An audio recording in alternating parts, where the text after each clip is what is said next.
Hey everyone, welcome back to Baking with Jen. I'm Jen, and I am working to be a better baker by baking all of the things with pastry, baking kind of stuff. Today we are doing our pre-prep for some apple empanadas, and we are going to be making both flour and corn tortillas.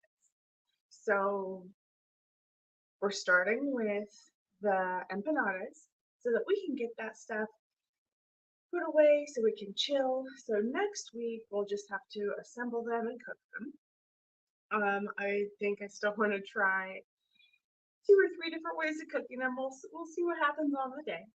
But today we are gonna make the flour and then the corn tortillas.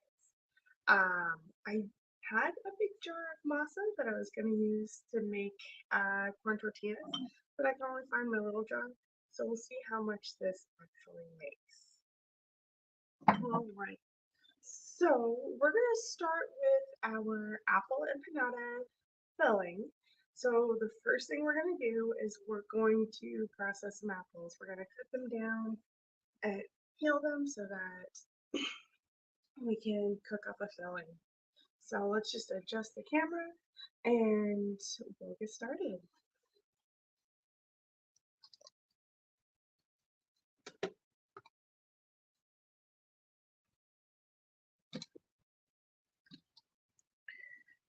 So this calls, now all of the recipes are in the description, at least on Facebook. I'm not sure if that comes through on with. Um, so those recipes are in the description down below. Yes. Um, so 6 apples. 2, 3, 4, 5, 6, 7. I have 7, but these are kind of small apples. And once I peel them, then it'll probably just be a lot smaller. And actually, speaking of that, I didn't think about it. I should get, let me grab a smaller knife and the apple peeler just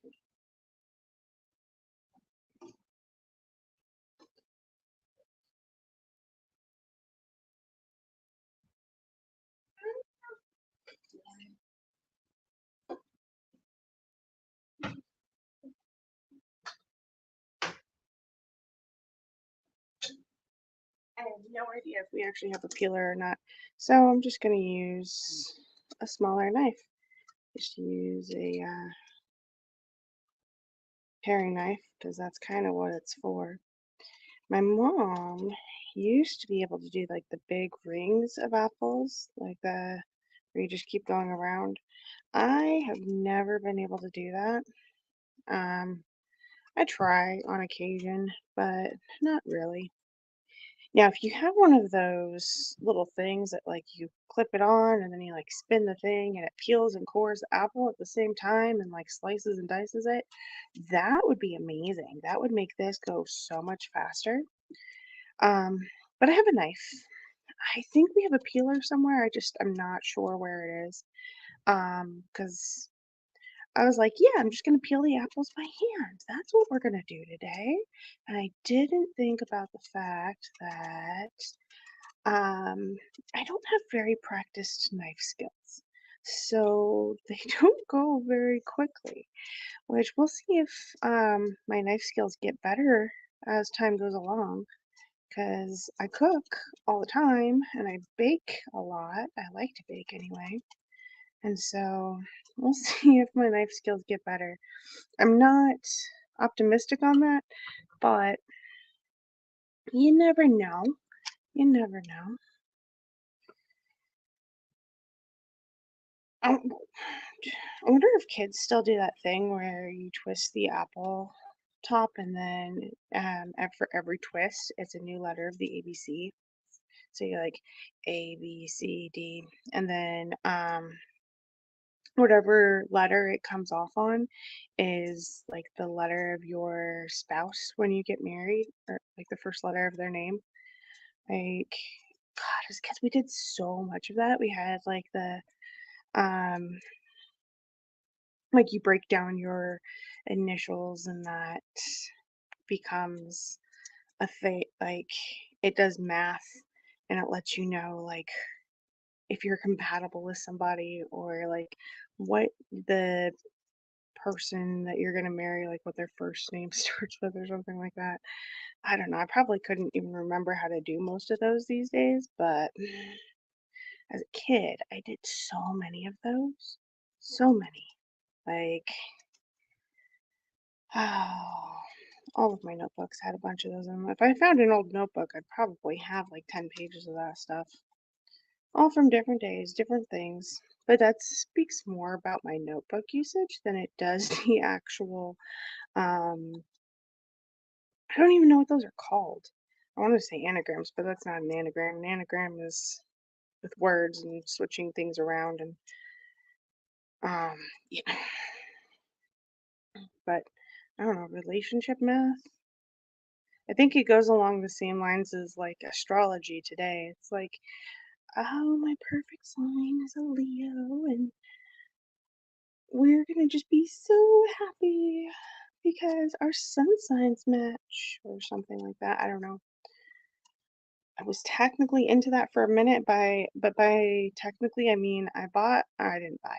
I downloaded a horoscope app on my phone and I checked it every day for like 2 weeks and then I forgot that it existed. So, if that counts, then sure, but I don't think it does. Which is funny because I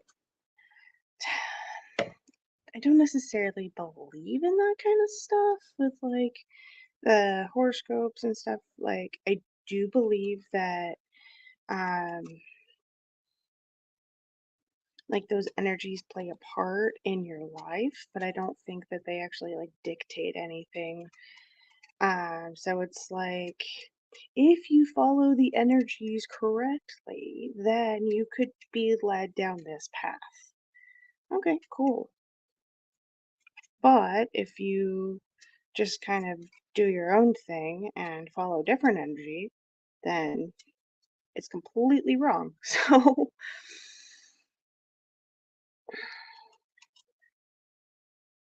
I guess it's the same idea as like multiple universes. If you have um,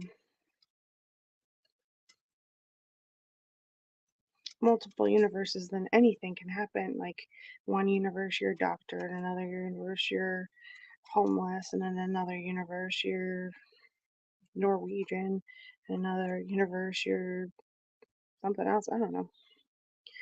There's a lot of options of ways to be in this world. You get to choose. Well, you get to choose how you act and who you are. So that's a cool choice. I love being able to choose that.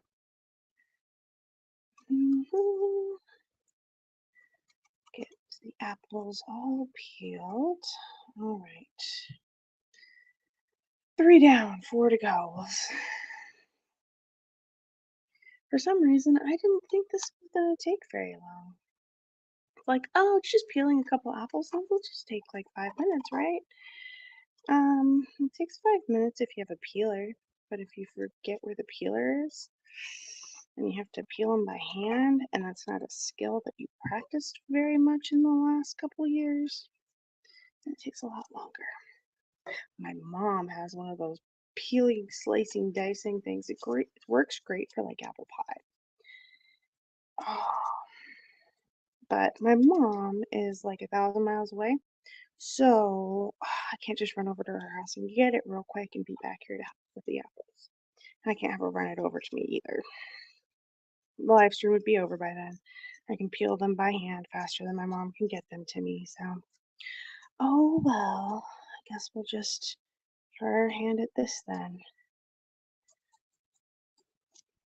I wonder if it takes longer to try to peel it in like one big thing or if it just takes longer, or if it'd be shorter just to kind of not focus on where you're peeling and just, well, not focus on it, but like do quick little choppy peels like this. I think this kind of is going faster, but I don't know how to start going like this. This is kind of how I would do with a peeler anyway. Hmm, is that actually working? I feel like that's not a real technique.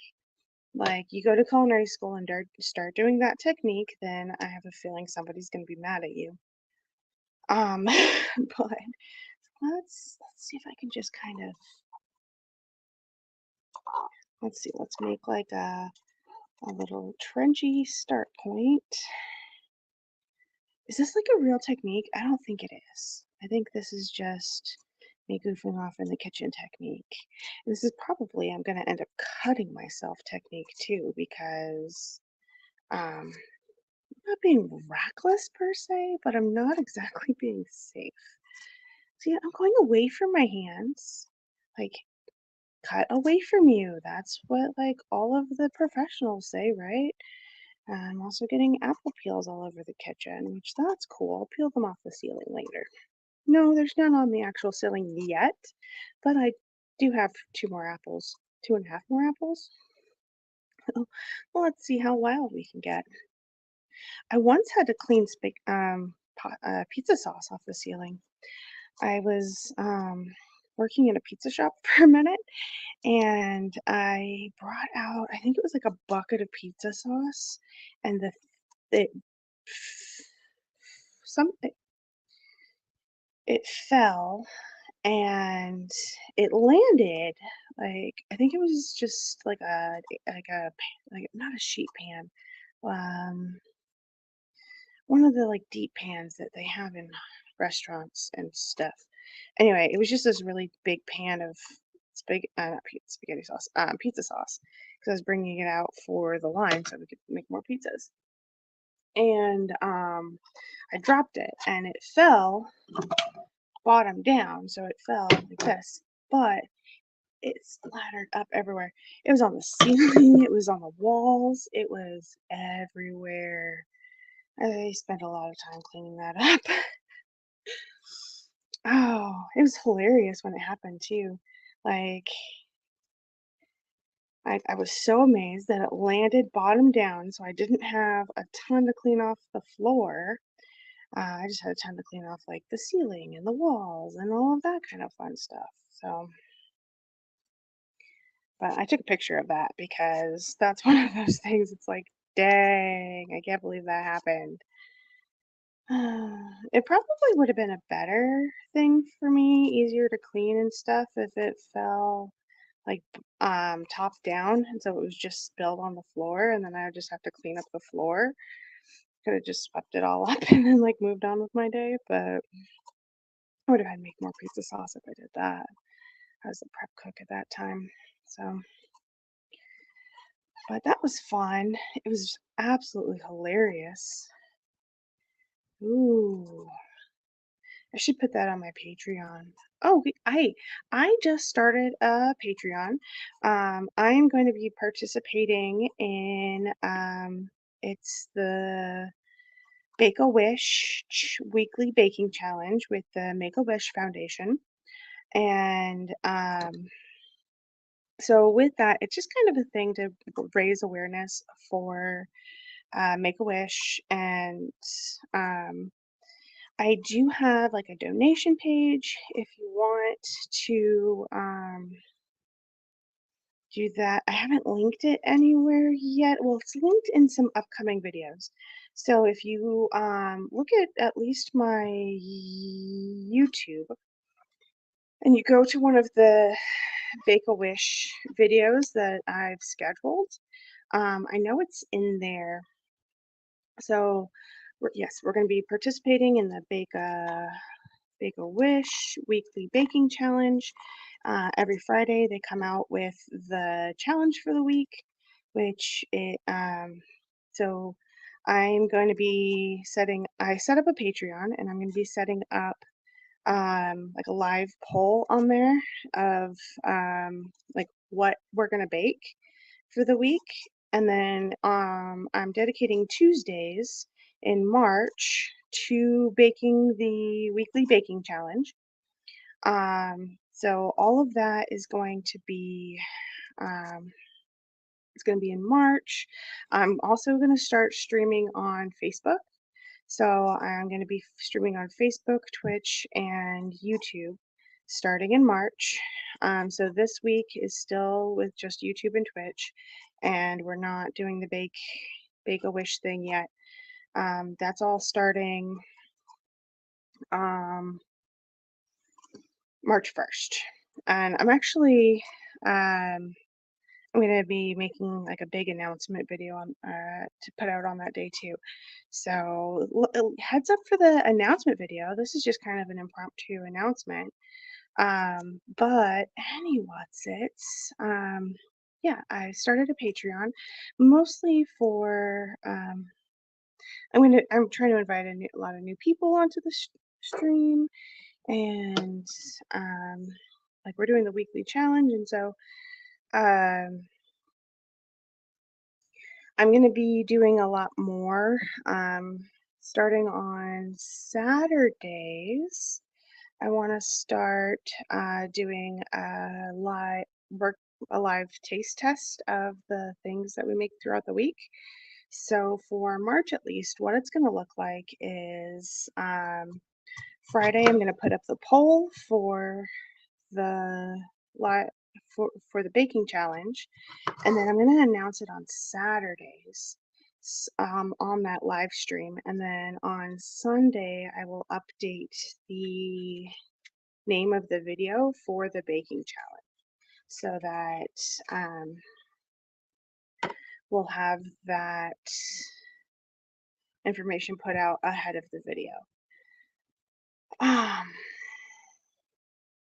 So yes, if you want to participate in in voting on what we're going to bake for the Bake a Wish challenge, then that's going to be over on my Patreon, which I don't think that link is in the description of this video, but it is in all of my March videos. So you might need to go check out the description for those videos for the moment.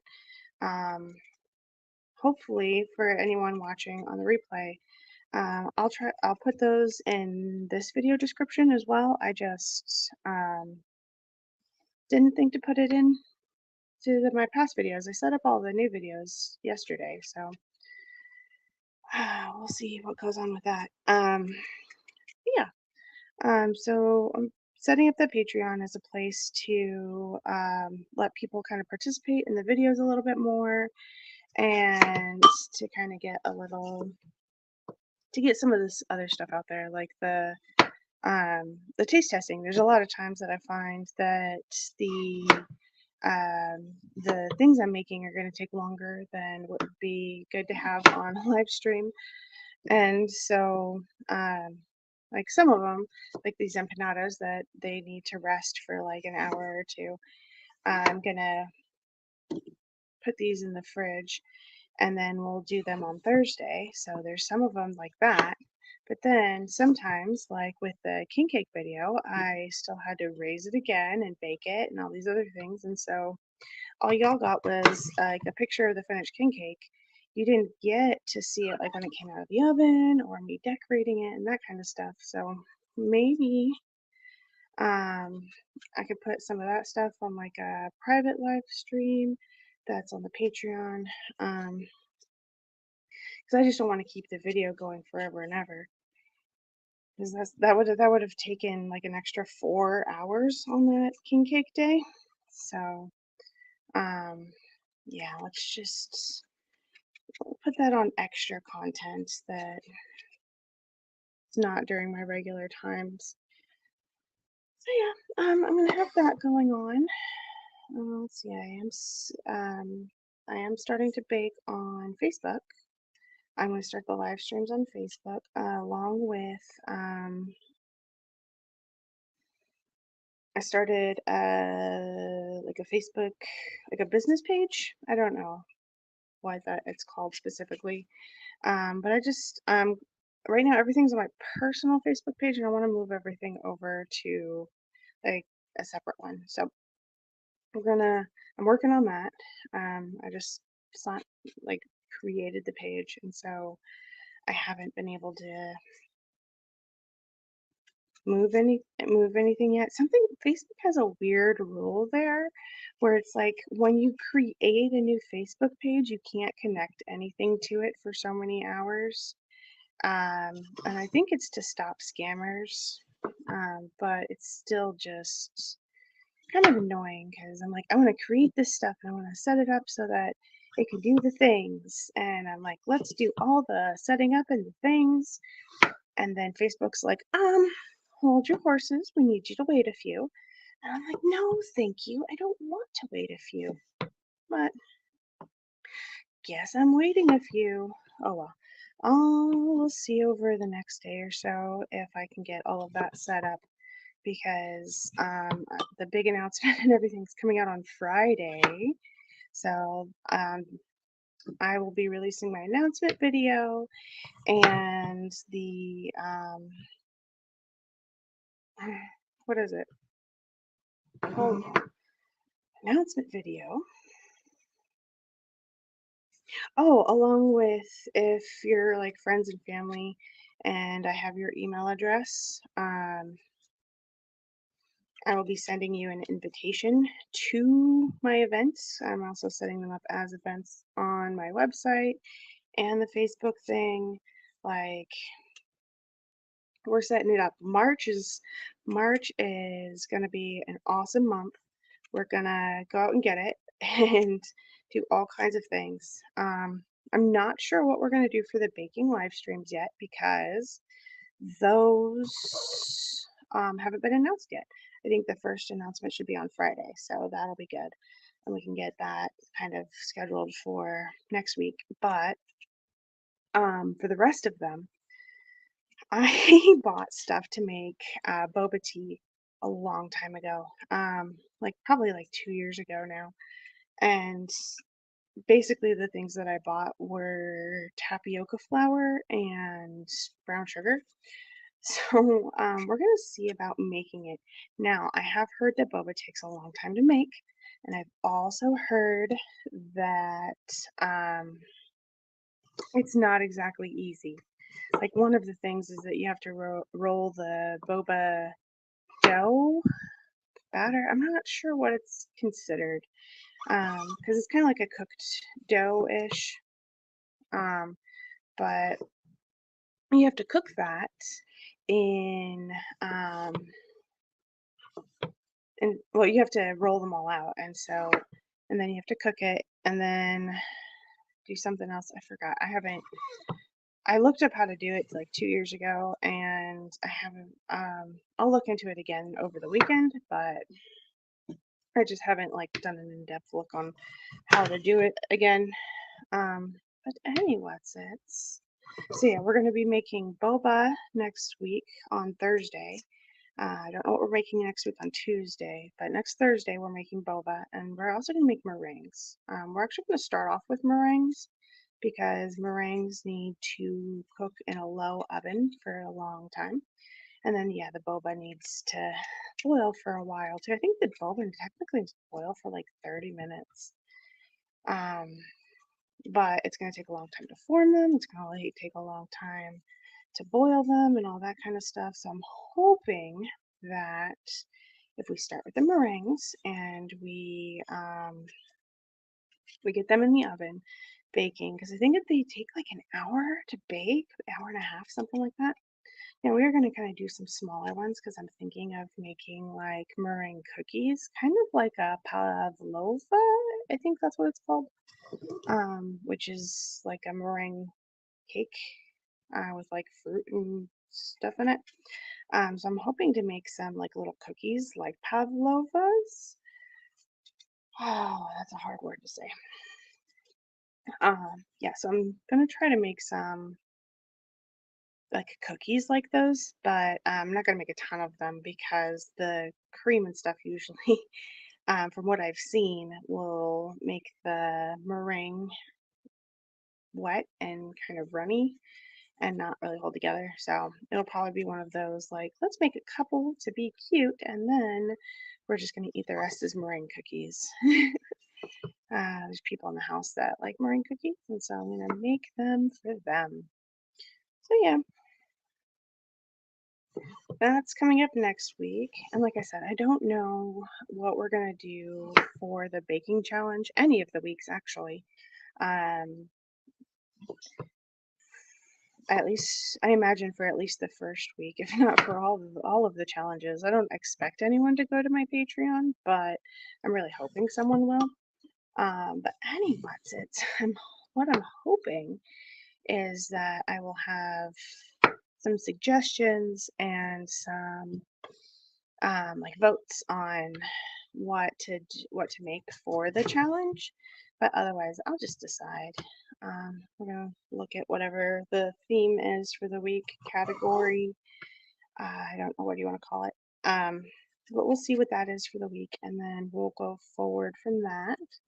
And either I'll make a decision or you guys will make a decision. Whoever makes the decision first. If you all don't make the decision by Saturday, haven't figured out my live streaming time on Saturday yet. Probably gonna be like 9 a.m. because Saturday. Anyway, that's because I want to leave most of my Saturday open for doing stuff with my kids. But we'll let them chill out for like an hour on Saturday morning while I hang out with y'all. Maybe it'll be earlier than that. I don't know. But anyway, if you all haven't decided by Saturday, then I'll make a decision and I'll just announce it. So there we go. It'll just be announced. That's all. All right.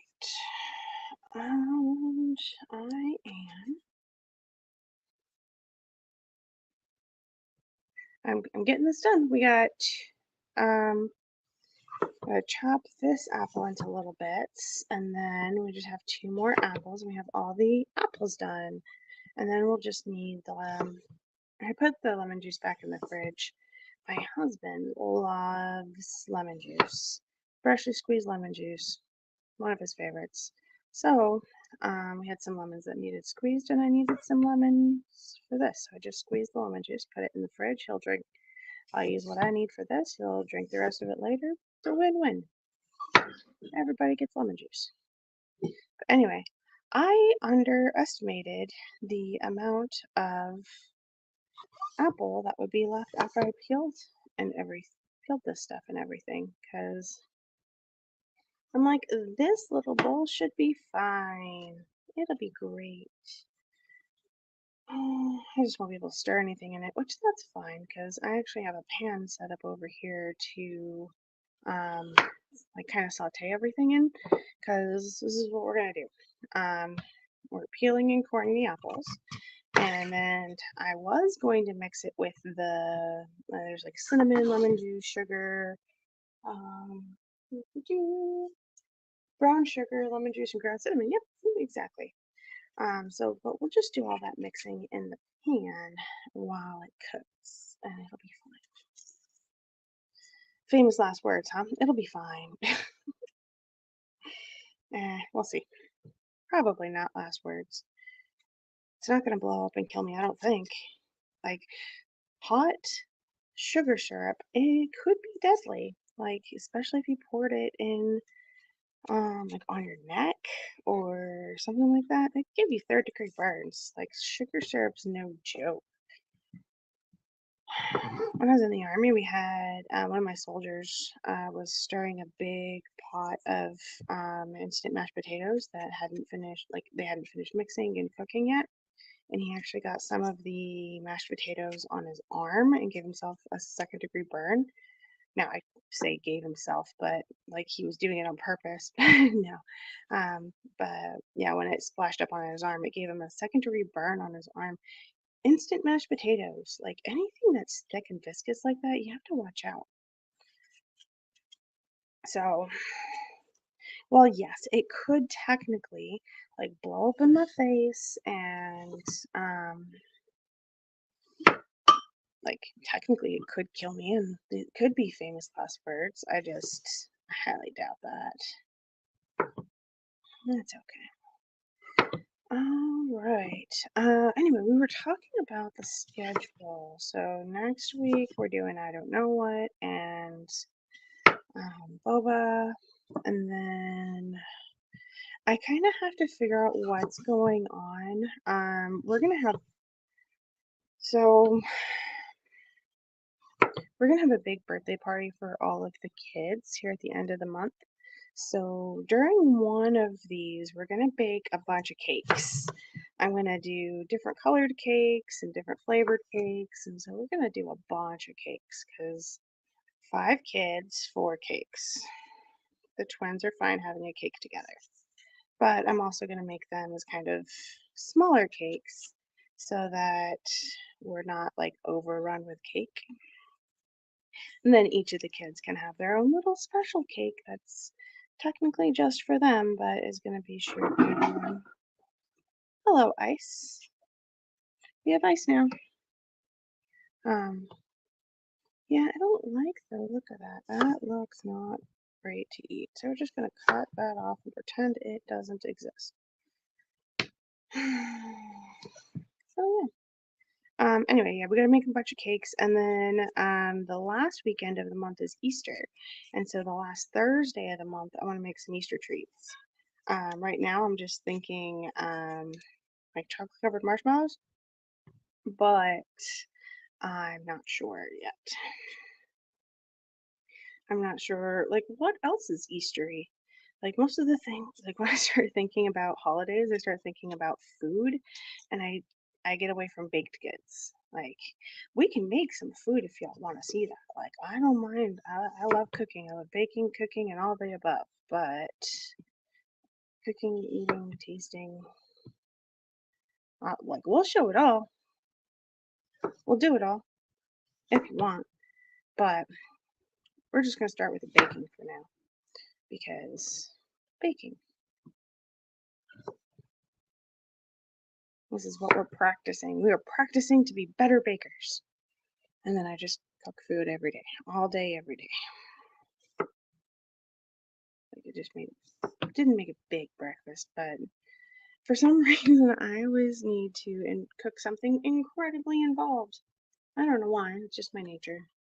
All right, so let's come over here to our pan. And our pan is cold right now. There's no heat, it's just a pan. So we're gonna turn the heat on, and all of these apples we just put up, I'm just gonna go down in the pan. All right, so lots of apples, lots of apples. All right, so next, get 1 cup of brown sugar. And you all know how much I love to weigh things out. So we're gonna measure it out into that little bowl that we had before. So let's scooch this back a little bit. Let's see. Okay. We have our little bowl. Alright, so the thing I didn't spray up was that.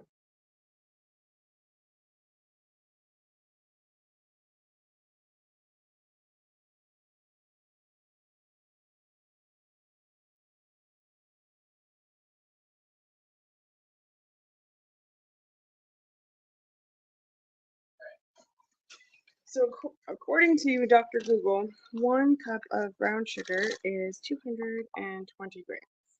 So we're just going to measure out 220 grams. So 60. Don't worry, I got plenty of brown sugar. 160, just 100 grams. Where are we at? 187, 88. 230, 219. I think that might be close enough. 222. That's cool too.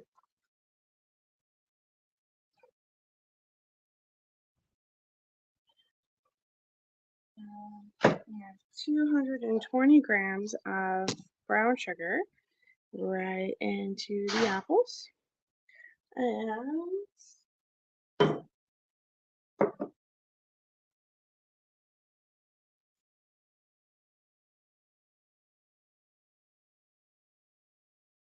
tablespoons of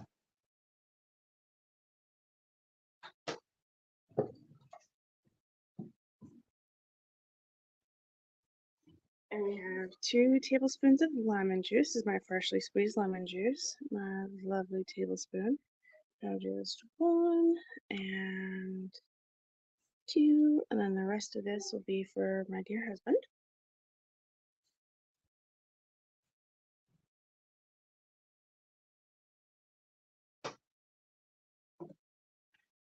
And 1 teaspoon of ground cinnamon.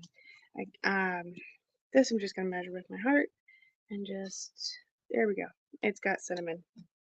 See, it's all good. It's cinnamon now.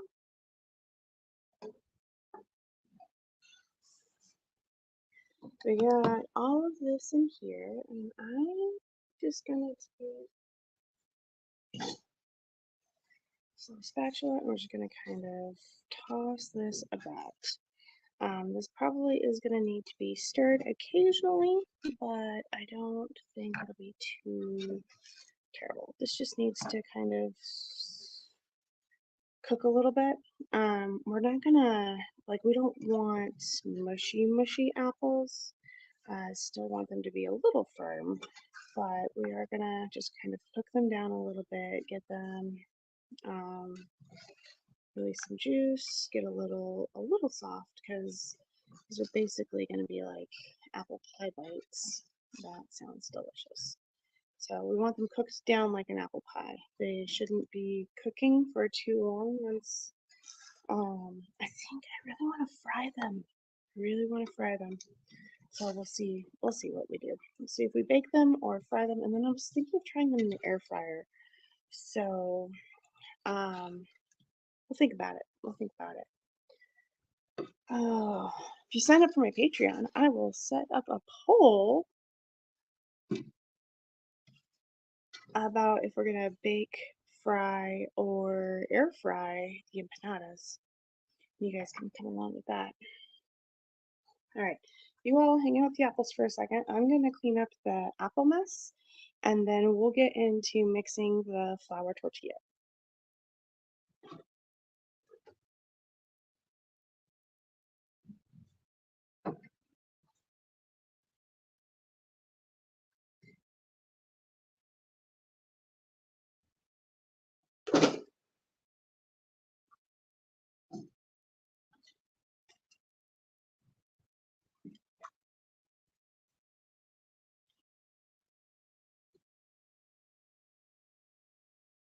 Okay, so we're gonna just come over here, and now we're gonna start working on the flour tortillas.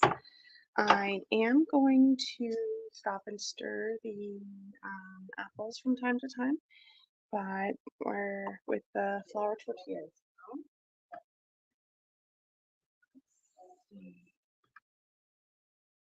Tortillas, flour tortillas.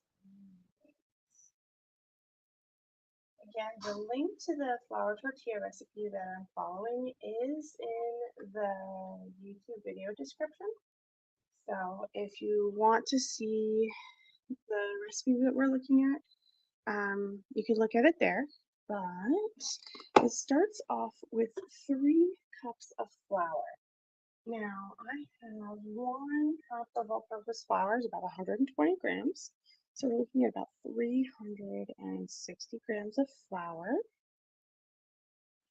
Here, let's move the camera over just a little bit so you guys can see the bowl a little bit better. Okay, so it's 112. And 233. So we need 360. 300. Ooh, 351. Almost there. 57, not quite enough, so just a little bit more. 361, that is close enough. Alright, so give me just a second, I'm going to stir the apple.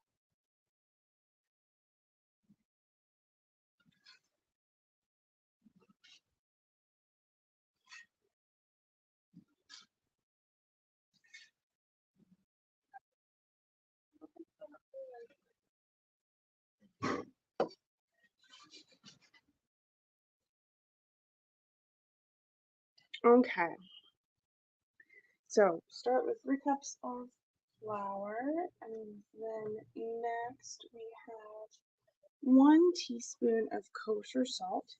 I'm just going to use Umbrella Girl salt because that's what I'm using.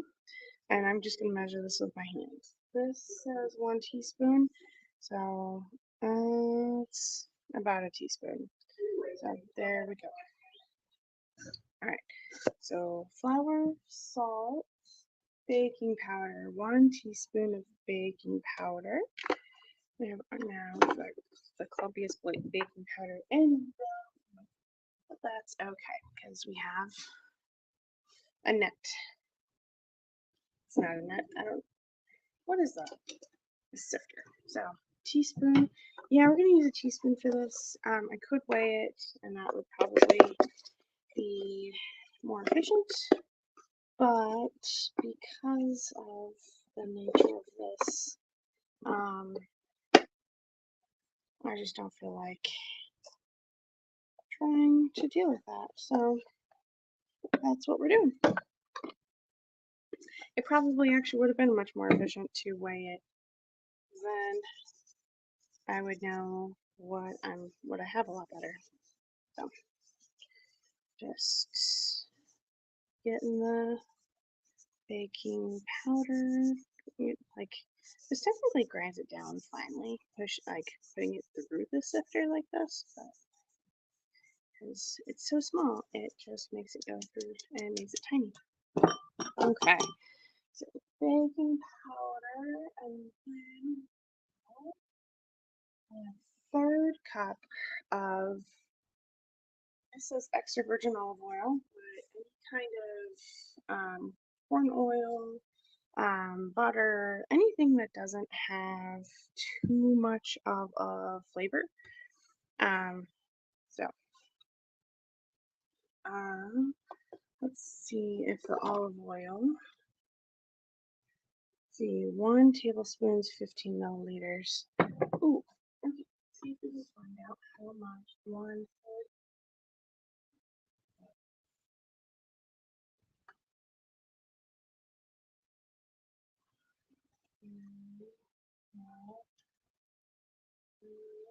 Oil grams. Okay. Google says 71 grams. So we're going to take Google's word for it. And we're just going to pour. And this isn't pouring very fast, so I'm going to wait until we get to like 65 and stop and see where we are. Let's see, 55, 60, all right, 65, 67, 70, 71. Close enough. Have the olive oil.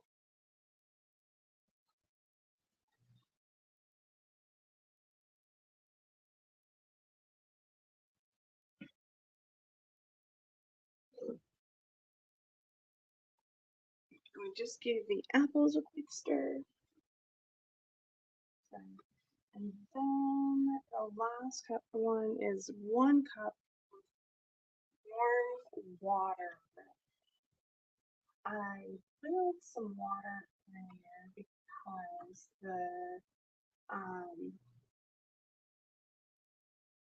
the corn tortillas say that they need hot water, so I boiled it in hopes that it's still hot. So we'll go grab that.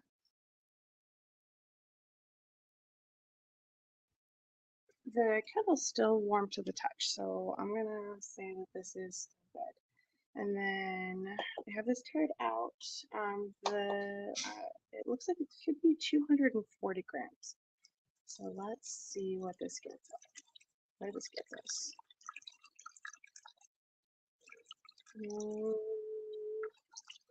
227, 246.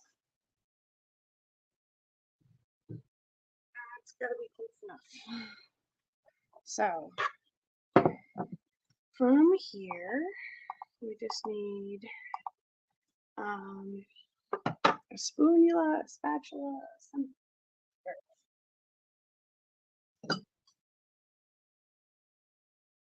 This spoon always makes me think it's gonna break, but let's see what we can do. So we're just mixing the dough. And this does say, I did read the promise.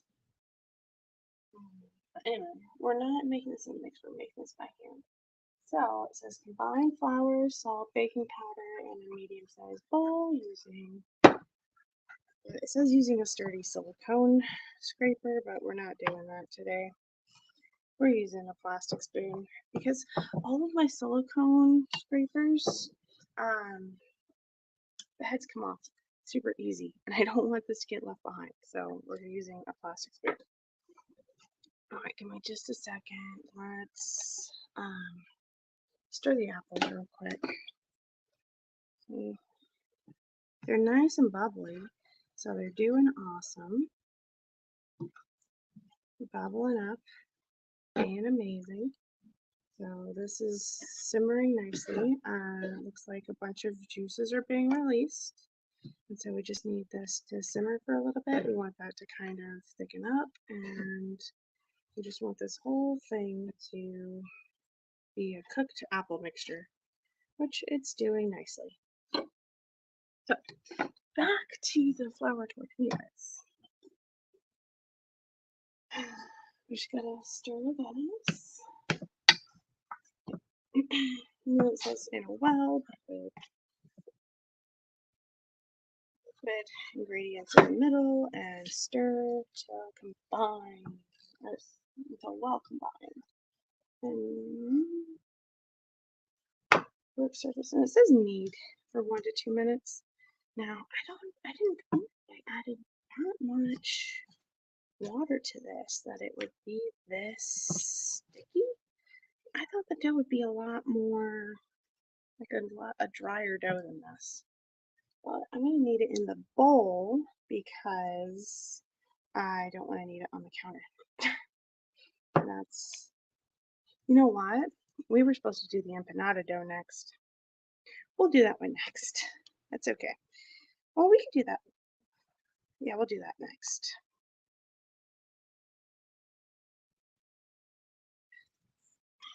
Get the dough off of here. Now, I hate putting my hands down into something sticky like this, but it does say to, and this is my sticky dough kneading technique, and like I just like smush it around and like pinch and pull it with my fingers, because I don't like getting this all over my hand if I don't have to.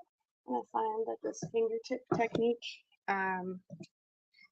it gets it all kneaded and mixed, but it's not getting like all over my hand. The hard part here is that it keeps lifting the bowl, and then the bowl tries to slam down on the counter, and that's just no bueno.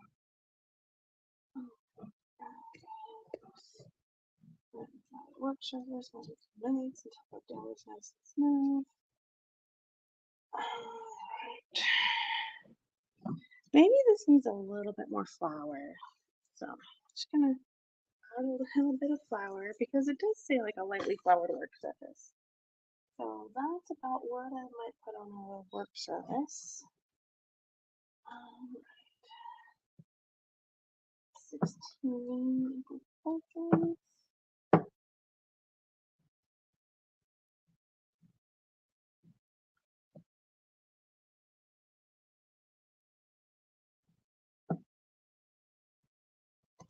Okay.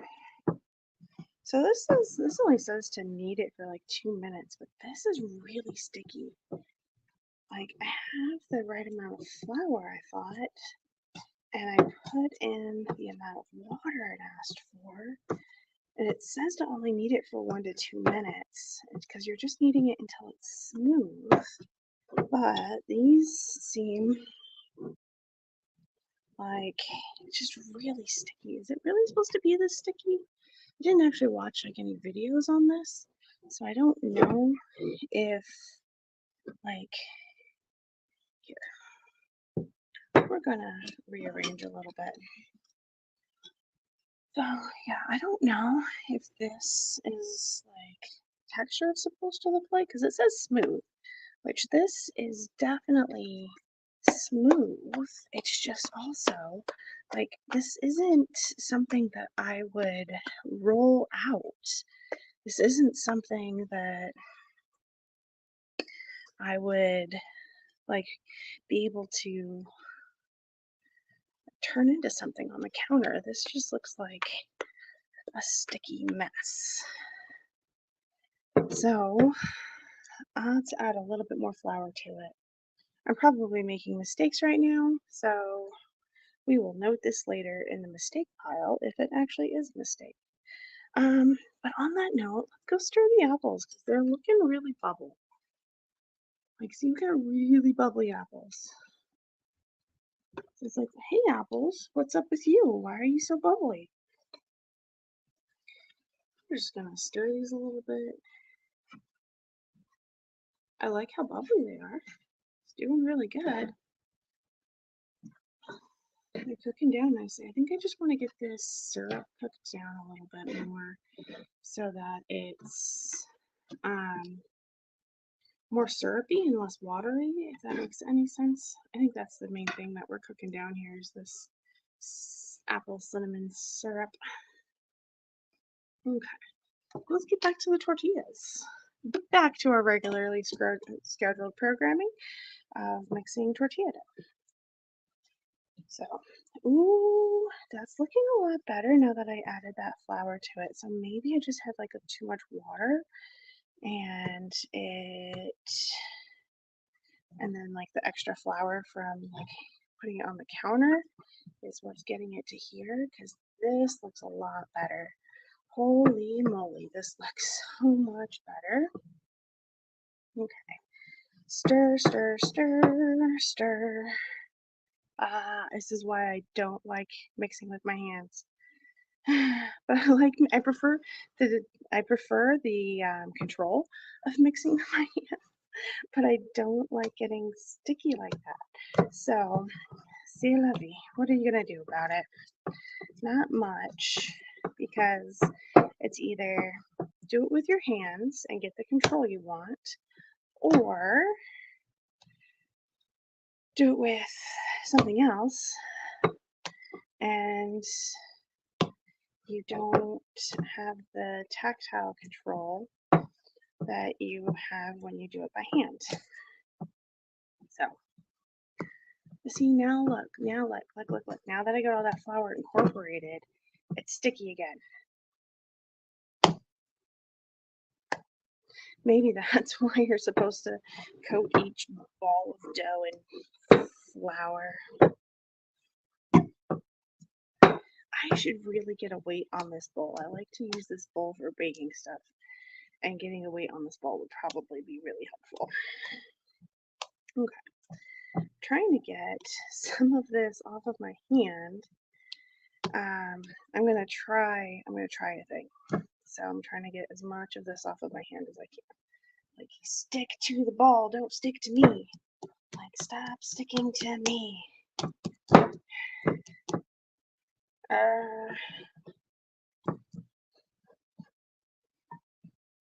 All right. So did I tell you guys that I'm making apple empanadas? Because we had a bunch of apples in the house that were going bad. And it's like, okay, no one's eating these. I was like, I had planned to eat them, but then like things happened and plans changed and I didn't eat them. And now they were just sitting there like going bad and stuff. So It's like, okay, let's just cook them into something, and then that way they're used.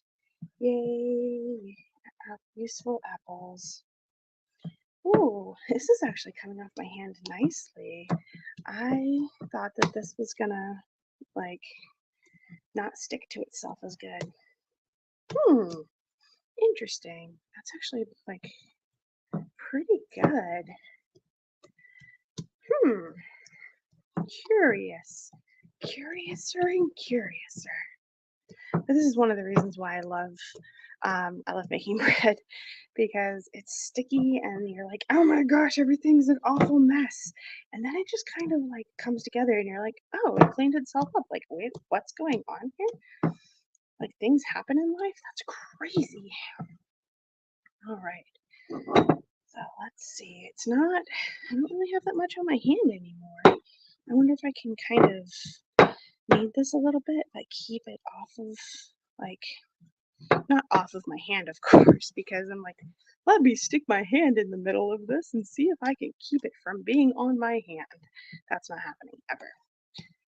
But it, I could keep it from like primarily sticking to my hand. All right. Oh, look, it's coming up kind of nice actually. All right. Just like seeing if we can where we release it from. Release the Kraken. Okay, so a little bit of flour on top. I'm just trying to like lightly coat it in flour. Gonna make a ball, like a floury ball. A flour ball. That almost sounds like a fireball. Like I'm thinking like an attack, not the alcoholic beverage. So like in like things like Dungeons and Dragons and sci-fi fantasy movies, everybody has a fireball attack. If you have magic, you have a fireball attack. Now you might call it something different, but you have a fireball attack. That's just like Magic 101. Fireball. I think even in like the Sorcerer's Apprentice, the movie, the live action movie, not the little part of Fantasia with the Sorcerer's Apprentice, which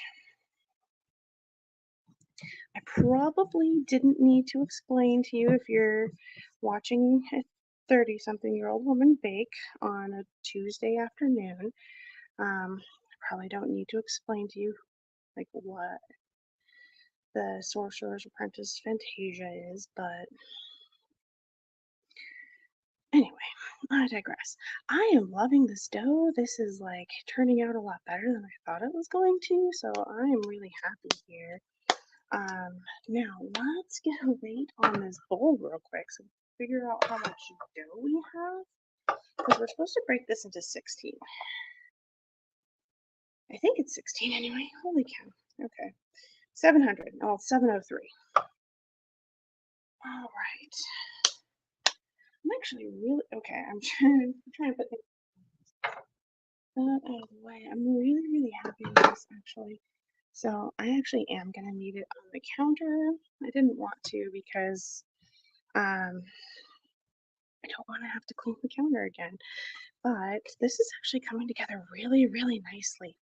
This is exactly what I wanted out of the dough. And I'm like, oh no, it's gonna be a super sticky dough and I'm gonna hate it. But no, this is a nice dough. I like this. And he loves it. So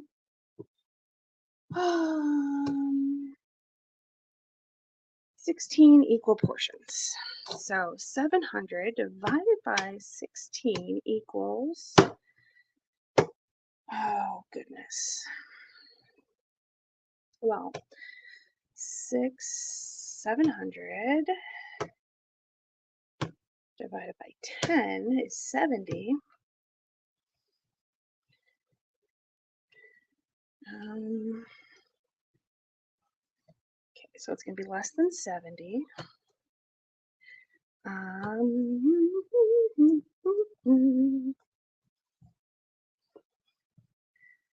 700 divided by 20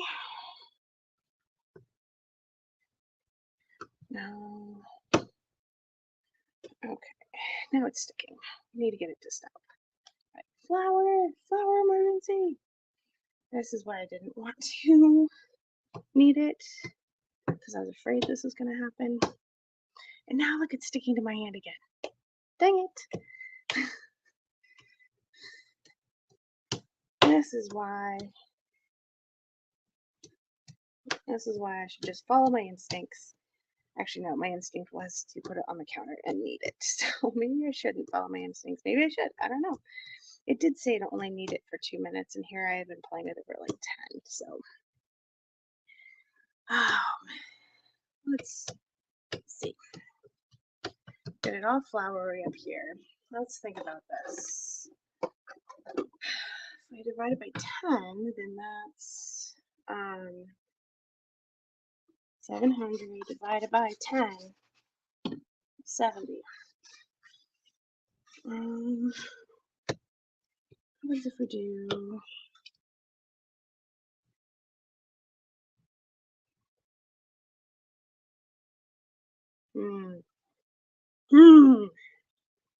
Okay, if you know the answer to 700 divided by 16, that would be amazing, because I'm trying to do basic math here in my brain and it's not working out right.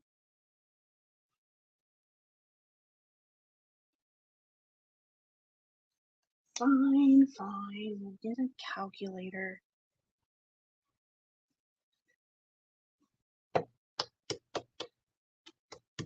All right. Well, 700 divided by 2 is 150.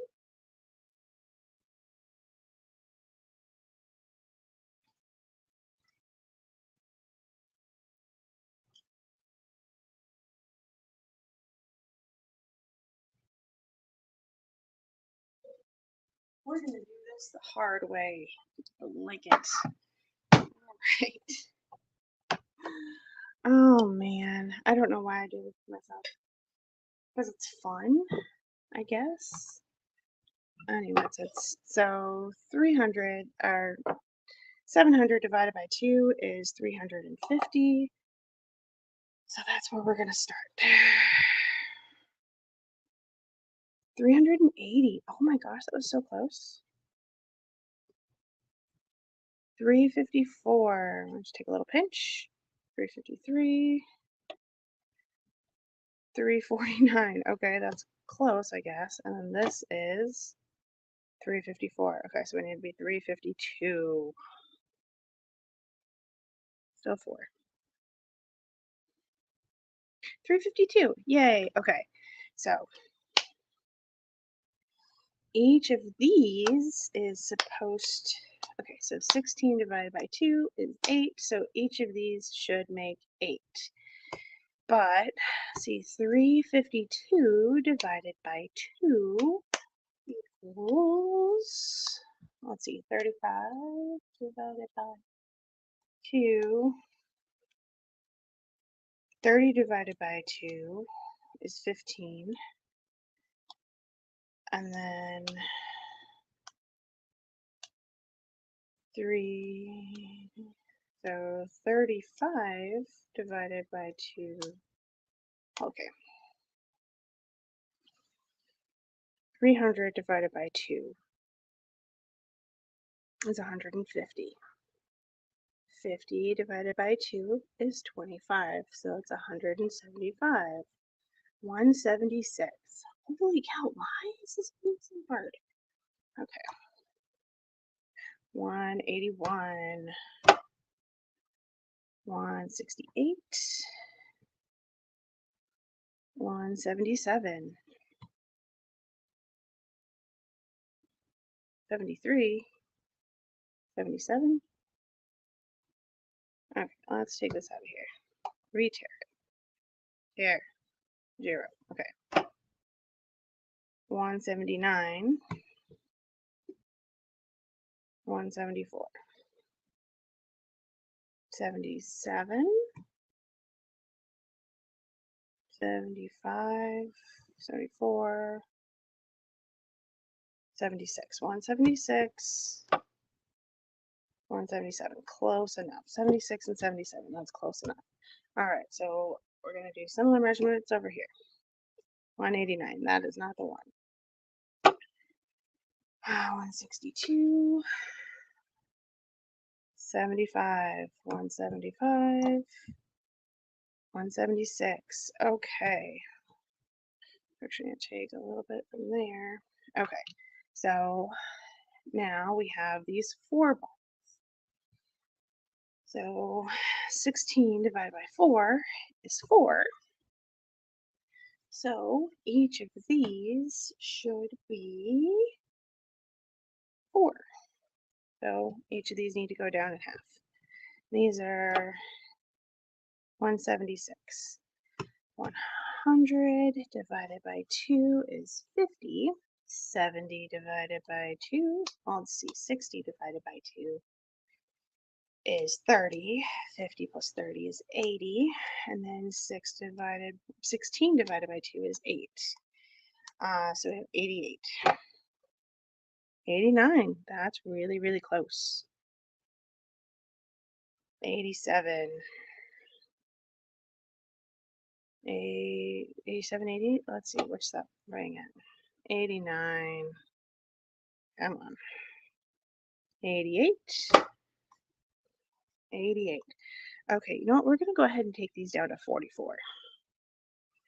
Like, I know what these are. 42, 43, 46, 45, 43, 45. So it says 45.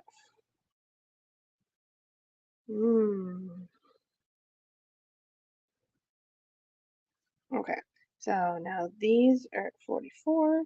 Those are done-ish. And then 43, 44. Let me take a little pinch here just to.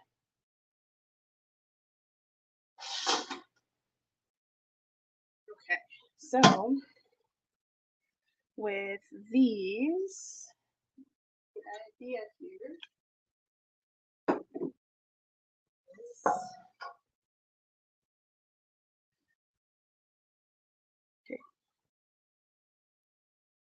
ball of dough. Coat in flour. Make a little pancake, little patty, just a little patty to kind of roll out. So we want a flat little patty. That goes over on a sheet pan. So ball of dough, coat in flour, flatten to a patty, and this is going over on a sheet. So.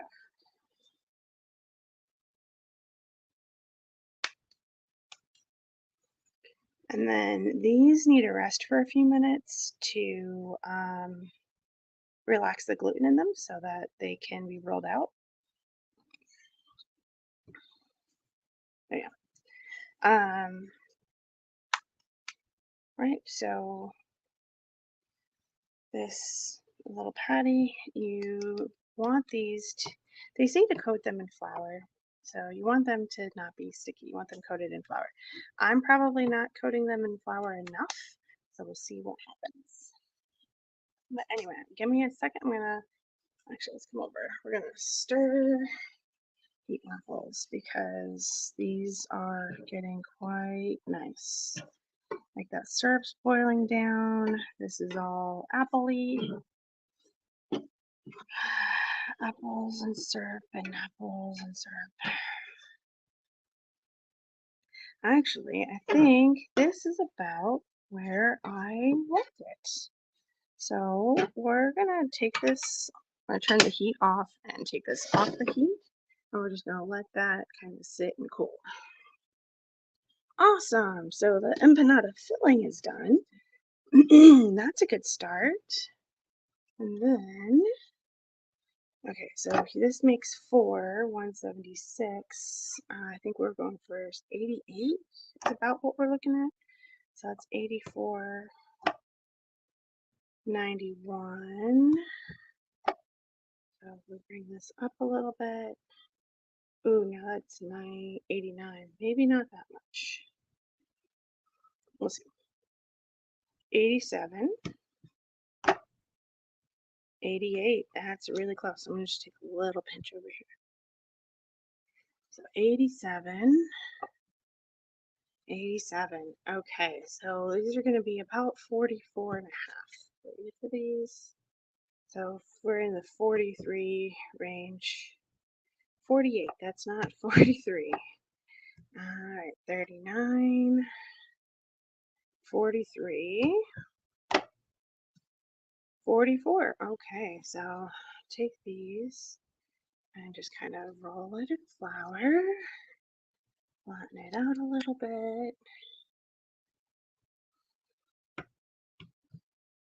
And we have tortilla. Oh, get this one.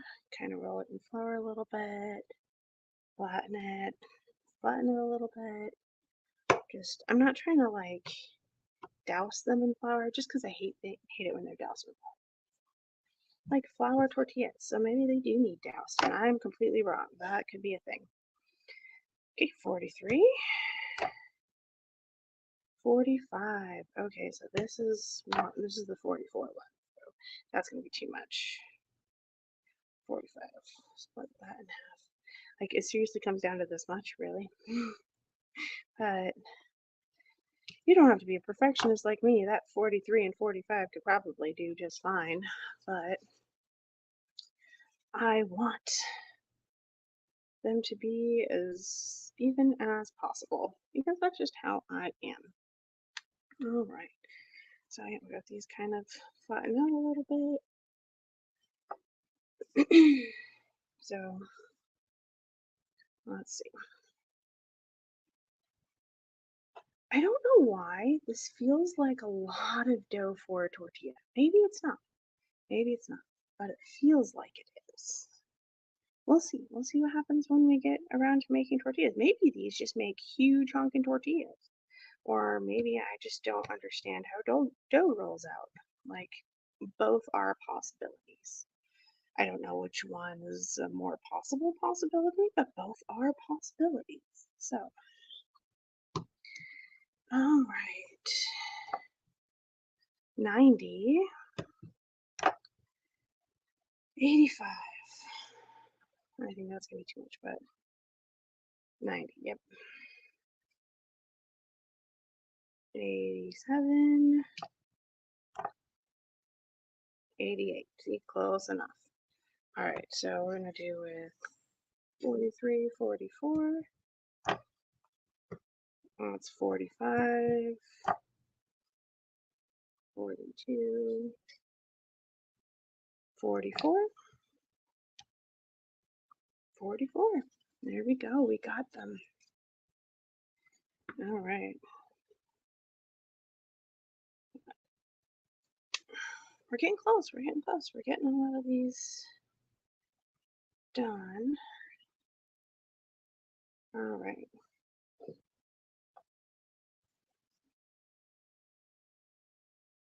So let's see. We got 3, 6, 9, 10. So we only have 6 more to roll out, not roll out, but to section out. I think I put too much there.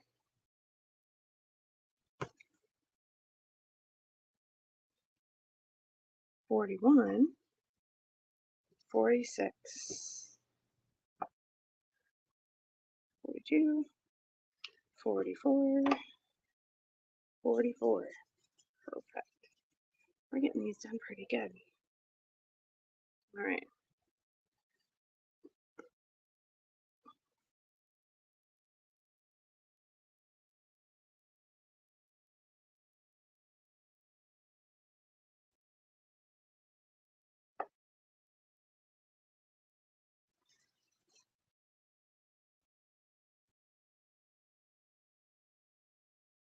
All right. Okay. And last down to the last dough ball here. 83, 93. Oh, nope, other way around.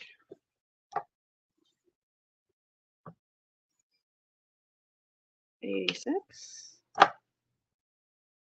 90,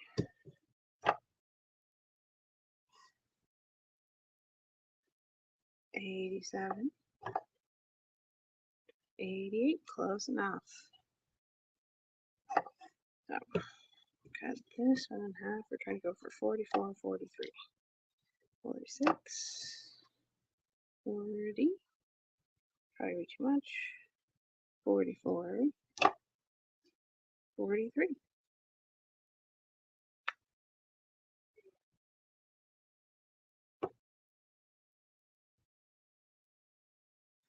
All right, almost close. I'm just having to rearrange a little bit on the sheet pan because I didn't leave a good amount of room for putting everything on here. Didn't do it right. That's okay. Flatten, flatten, flatten. A lot of the things with the tortillas and stuff, they just take a lot of time to prepare. Like the cooking part is probably, it doesn't take very long at all. So it's just this part that takes forever. 44, 45, close enough. Take another little pinch from here just to be ornery. Makes me think of Gilmore Girls. I'm ennui. Ennui. You don't get that reference, I'm sorry.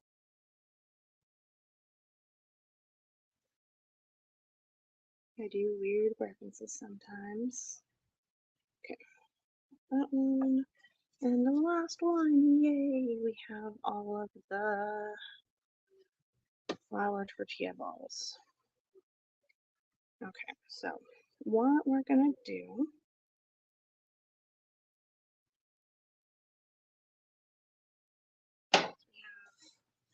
all of these resting, and they need a rest, and we're gonna roll them out. So these are gonna sit over here and rest. They're gonna sit over here and rest.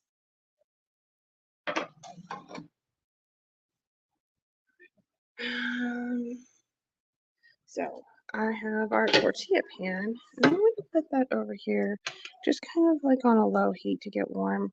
Look at these. It's a good syrup. That's gonna be good. So we're gonna just put this in a bowl and put this in the fridge for the day that ends in Y, Thursday.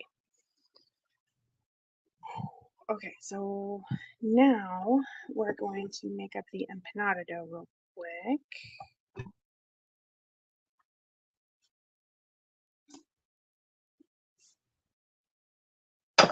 And this is the imperial sugar recipe, and that is in the description. Yeah, so today we're doing we did the apple empanada filling. We're making the empanada dough. We've made the flour tortilla dough, and then after that we're going to do corn tortillas. But right now we're making the empanada dough. So this is 2 1/4 cups of flour. So 120 and 120 is 240, and 120 divided by 4 is 30. So 240 plus 30, 270. Right now we're at 209.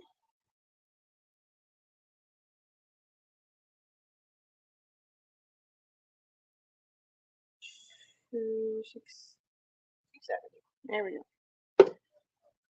270, and then a 1/4 cup of sugar, which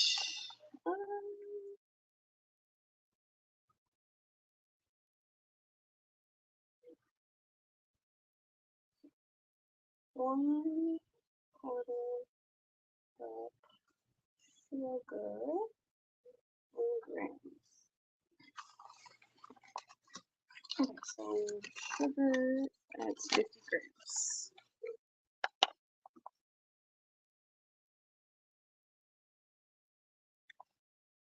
20, 26, 29, 30, 40, 45, 49, 50. Alright, so 50 grams of sugar.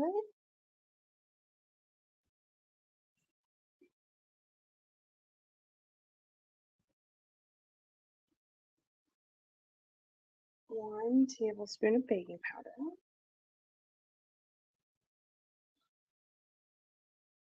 So we're going to do this part again. And let's see.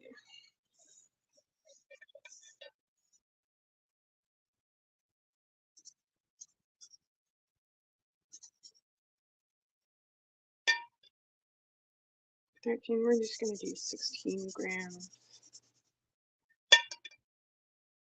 Close enough. We're just going to do the rest of this because I can. Alright.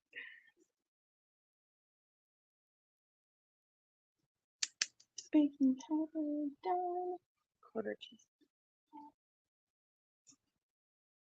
So, again, measuring with my heart. That looks like a quarter teaspoon to me. Alright. So, quarter teaspoon salt.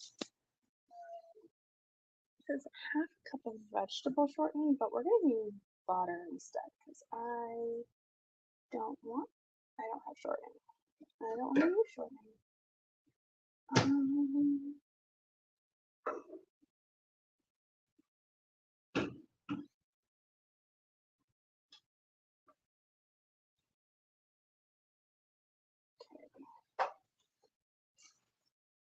It says you want a food processor, but we're not doing that.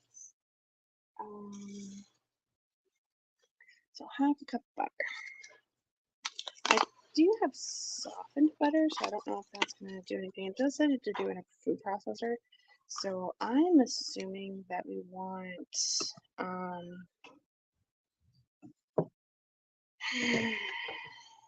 like a texture to this. Like, we don't just want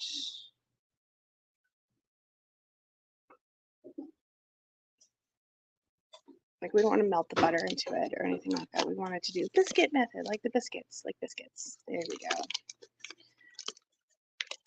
It's all like crumbled in and stuff. So take a little knife and I'll cut butter into small pieces, and then we'll just kind of work this into the dough. And then we still have an egg and milk to add in here, but that's okay. So I'm just cutting this up into small pieces. Now, this is just like butter shaped pieces. If you like chop these down into smaller pieces, then it would be a lot easier to do this part, but I'm not chopping these into little pieces. I'm just gonna, well, technically these are little pieces in that they're not the huge stick of butter, but I mean, like, I would like probably to cut this into like 4 at least, if not like 9, but that's not where we are right now. We are just cutting these into little pats of butter. There we go.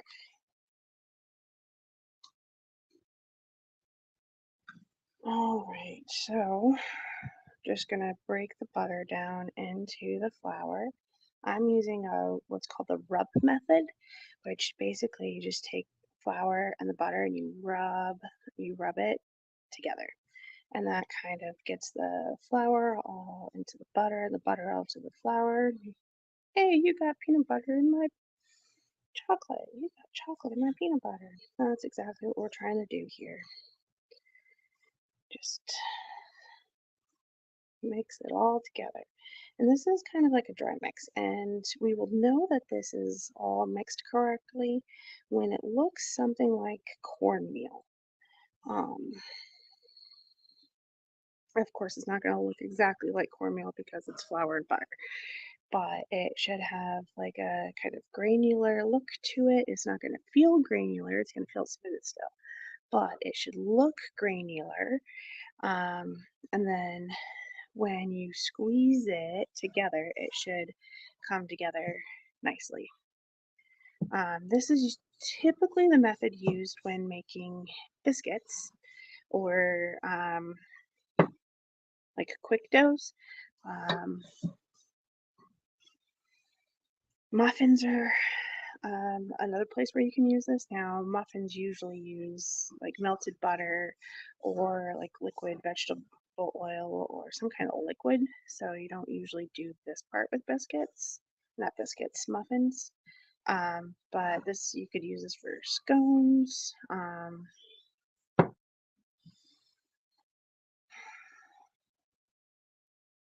Yeah, mostly biscuits and scones is what I'm thinking of. American biscuits, not English biscuits. English biscuits are cookies. Well, I guess you could technically use this for cookies. I think there's also some cakes that you do like this. Like, I don't know how well you can see the texture on here, but it looks textured. But if you squeeze it, it holds together, but it still breaks apart pretty easily. And that's what we're looking for here. So this is all mixed together. And if you get any kind of big clumps of butter, then you can just kind of smush them in the flour and that works out just fine. So this is the empanada dough so far. This still needs, it says 1 egg lightly beaten and um, oh, I think it says brown sugar. I think the brown sugar is for something later. Java food processor, flour, sugar, baking powder, salt, shortening, pulse combine, slowly add milk, process dough together. Warm milk, brown. Oh, the lightly beaten egg actually for the topping. You top it with egg and brown sugar.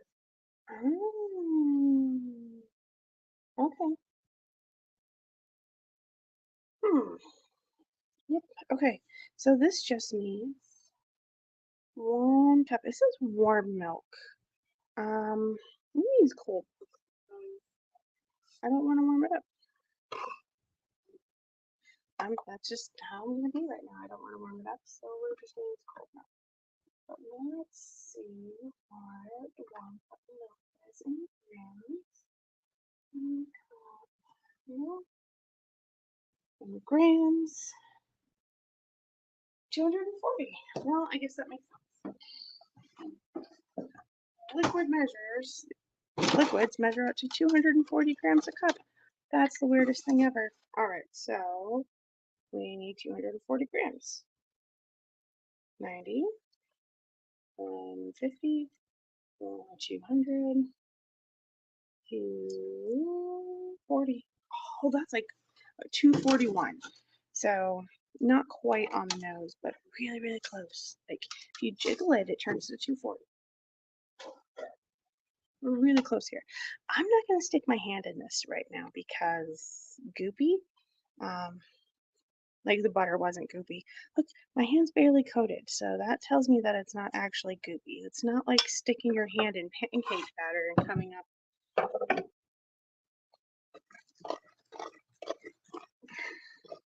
Like wet dough. All right. So I think technically this dough doesn't need to rest. We're gonna rest this dough anyway. Well, that's a lot more wet than I'm liking, but I followed the directions. So that just looks really, really. Hmm.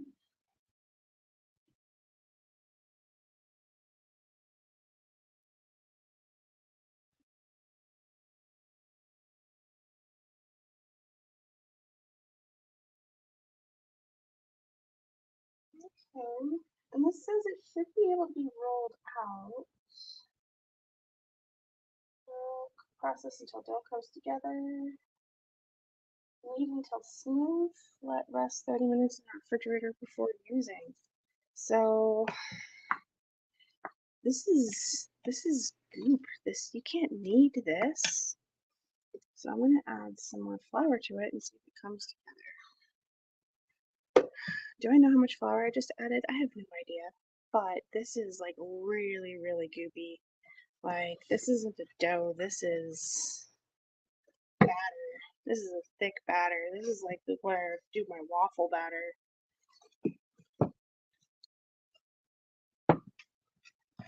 Like, there's not, you can't knead this. This is,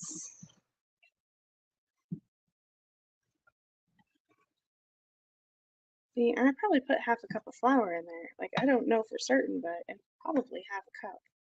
And now this is just goop. Goop, goop, goop. So we'll just put in more flour until it comes together as like an actual dough.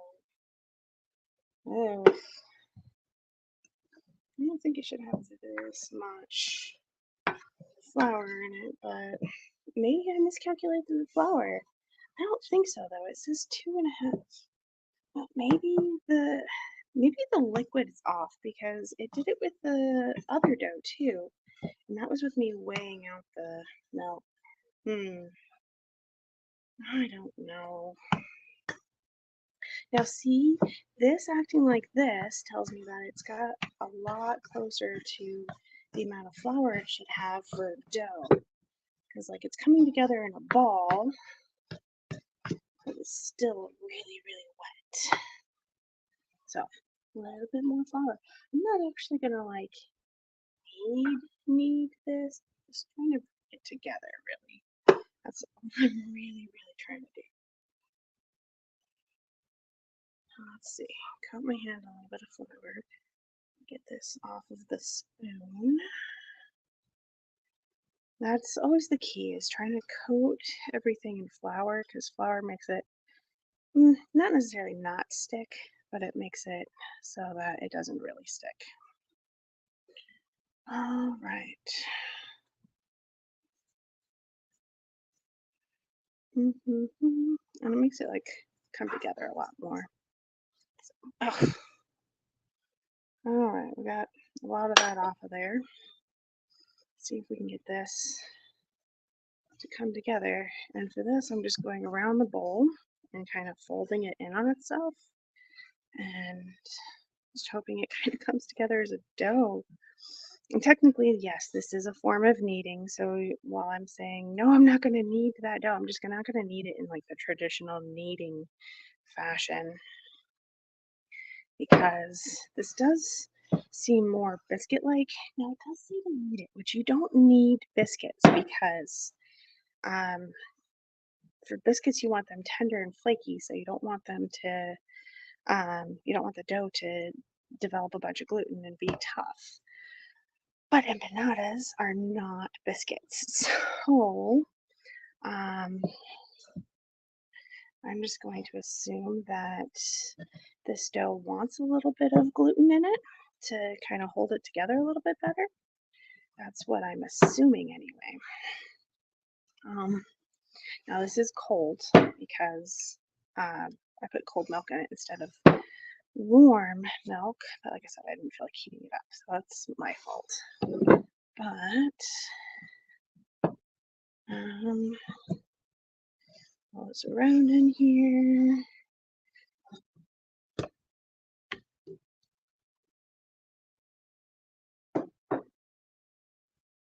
We're just gonna knead it a couple of times, like fold it over and press it flat. And this does need a little bit of coating flour just to make it so it doesn't stick to the counter here. But we're not trying to add a bunch. Now here I said I'm not going to knead it, and here I go traditionally kneading it. That's not what I was meaning to do at all.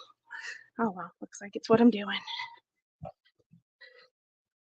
This is just like knead it. Okay, here, let me knead. That's how I do sometimes. All right, so I'm actually gonna take this. This doesn't have any yeast in it, so it's not gonna rise a lot. So I'm gonna put it in here, gonna cover it in plastic, and then this is gonna go in the fridge just until Thursday when we're gonna actually make it.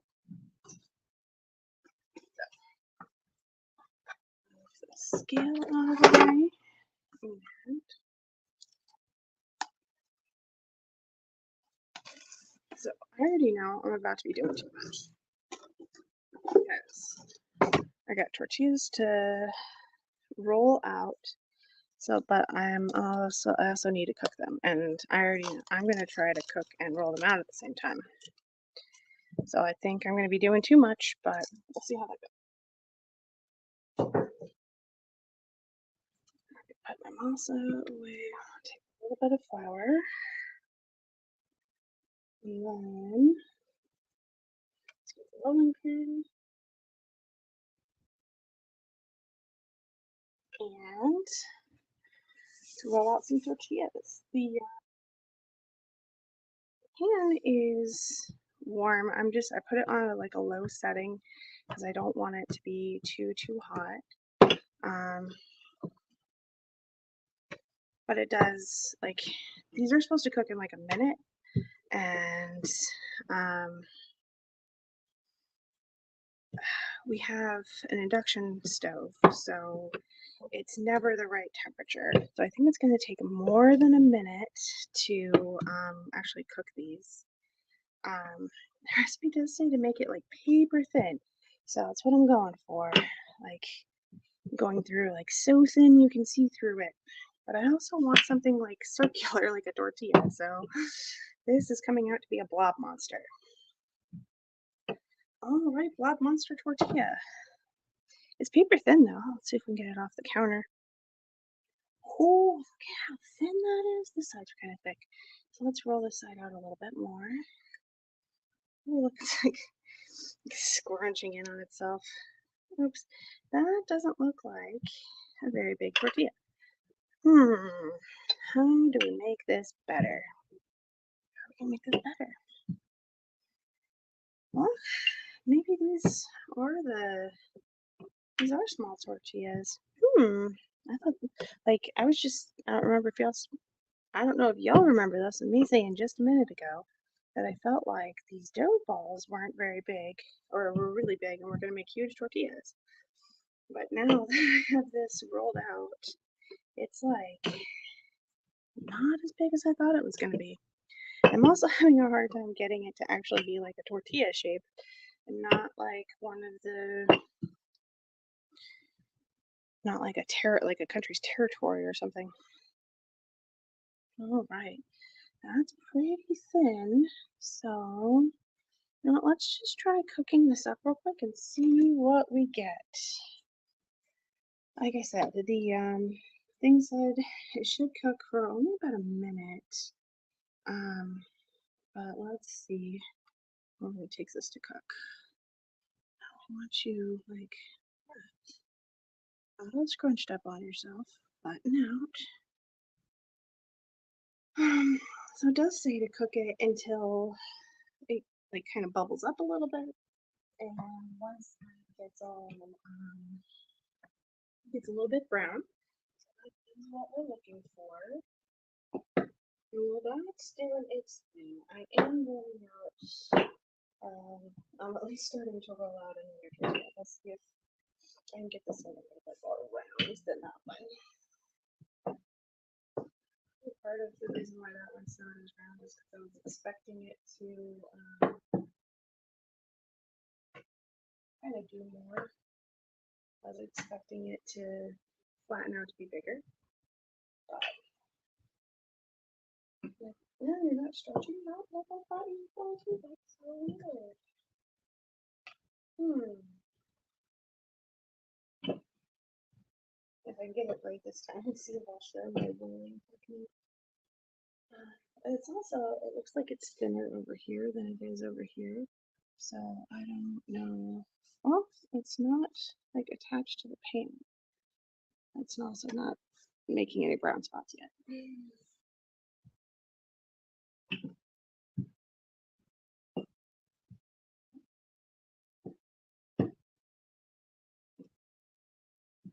Well, I can at least say my roller is a little bit better for this section.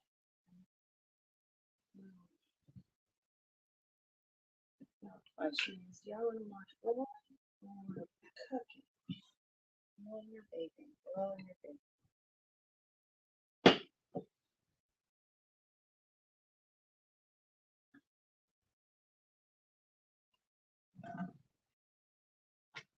I guess it's not really baking when it's on the stove, but close. That's enough for me to call it. Alright.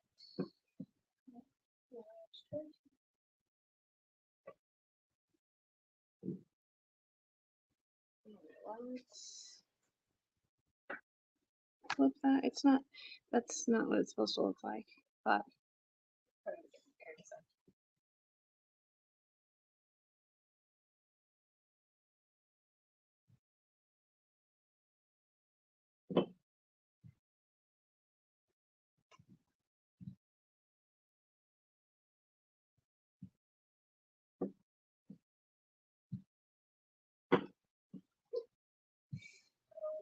This next tortilla looks like a rectangle. What's the rectangle? YMCA? That's reminding me. The tortillas trying to do the YMCA.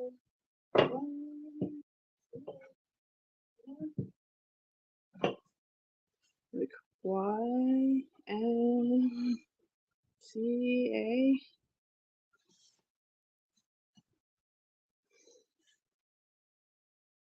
The tortilla itself looks like it's okay. It's just weird shape.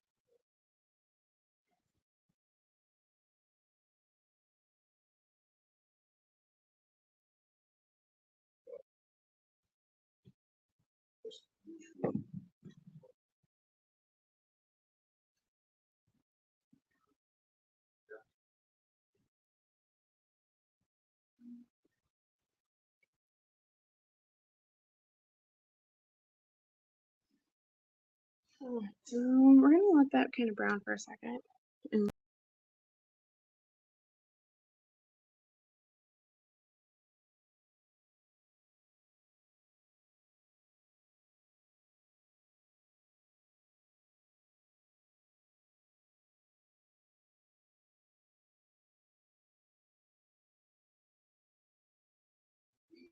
there we go. I'm not sure what happened there, but we got disconnected for a minute. I'm much better now. There we go. Alright. So yeah, I'm just trying to roll this out. I'm trying to get it to roll out circular. And it seems like the edges keep coming up. The middle seems thin enough, but it seems like the edges want to like snap in and be thick.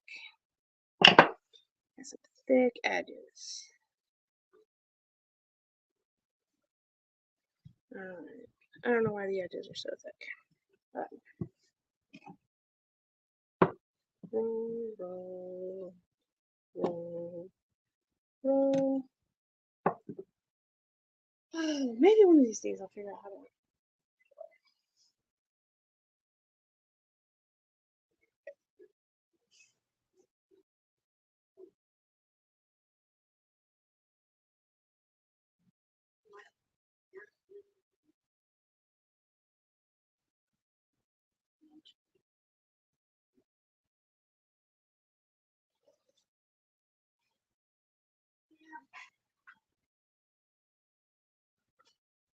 At least that one turned out more circular than the first one. First one is, yeah. Making 16, so hopefully by the time I get to 16, I'll, yeah. Now how to roll up pizza dough. But pizza's not as thin as tortillas.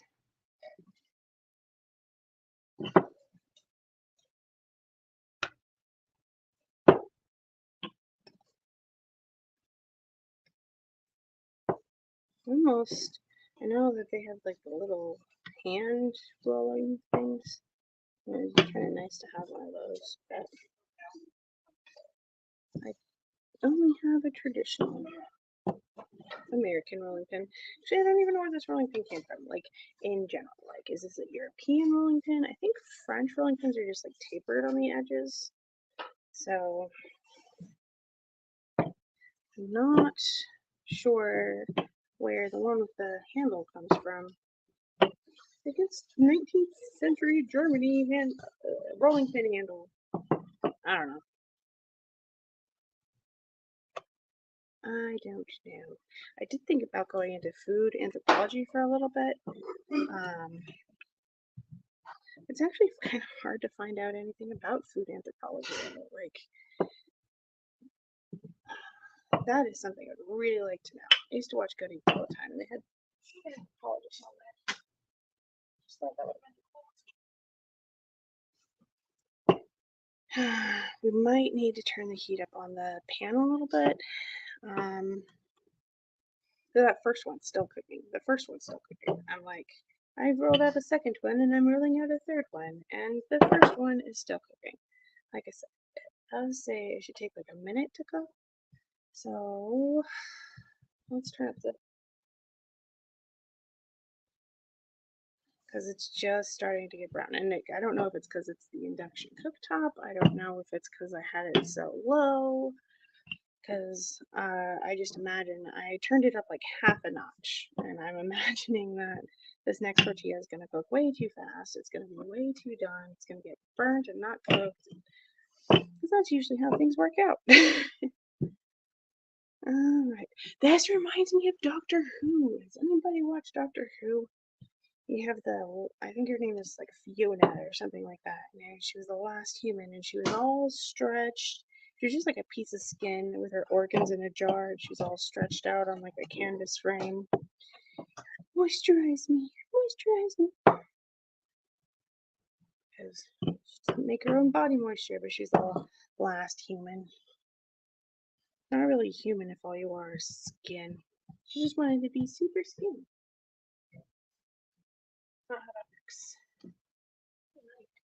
Well, this is gonna be done because I'm done cooking it.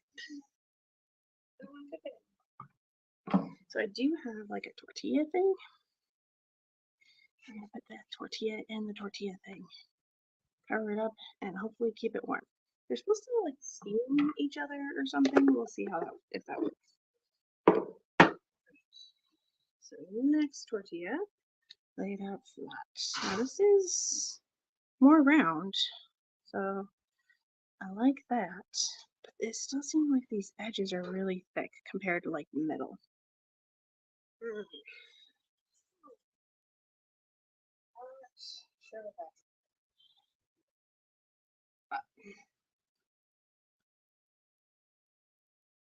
Because I did turn it up a little bit. Look, it's all like almost loose. Lets me know that it's cooking.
Oh, we got a little bubble. We got a little bit of a bubble. So I think that means flip it. But we don't have any brown.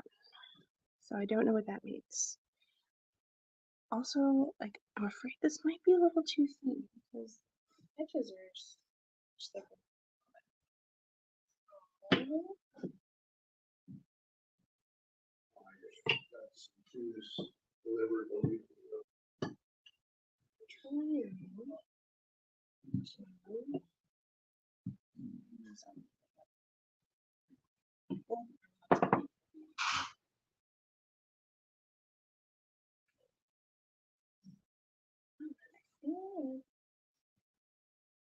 You're supposed to be small. Little farm tortillas, I guess. I don't know.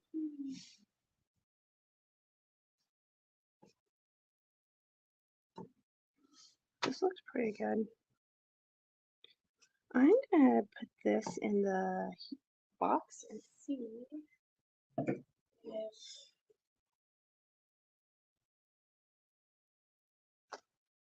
because I think I might have actually, like, this is kind of crunchy. I think I actually cooked that one too long. I think maybe the heat was just too low for it to actually cook right. I don't know. We're gonna try. See what happens. Oh no, it's bunching up. Maybe this have to see if I can get this to be more circular. It's letting me pull out the edges at least. Oh, look, we have a circle-ish. We have a circular shape. Let me see if I can like press out these edges of the dough so that they're not. This is a delicate balance because we don't want our fingers to cook, but I'm playing with the dough. And it's bubbling in the middle, so that's a good sign, I think.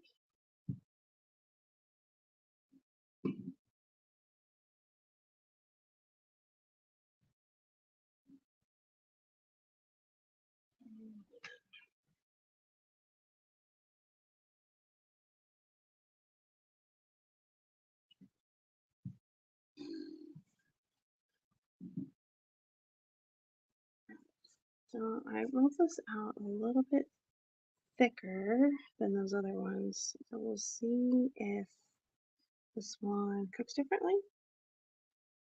I don't know. So flip this over. This actually doesn't look bad. No, I don't think it's correct, but it looks better. There's a thing. I'm gonna take this one out and try it because that's crunchy. That's overcooked. It looks like I got a crunchy bit on there.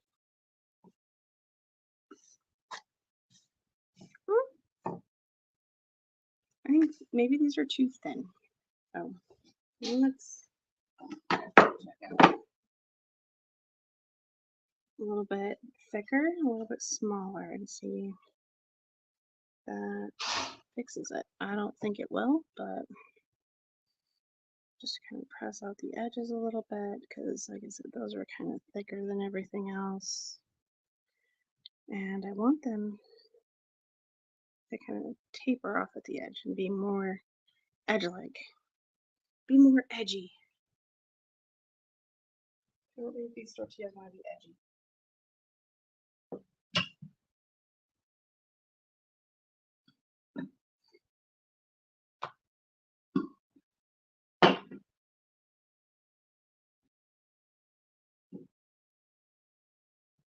I feel like I would need a different to actually use. I think my elections. I don't know.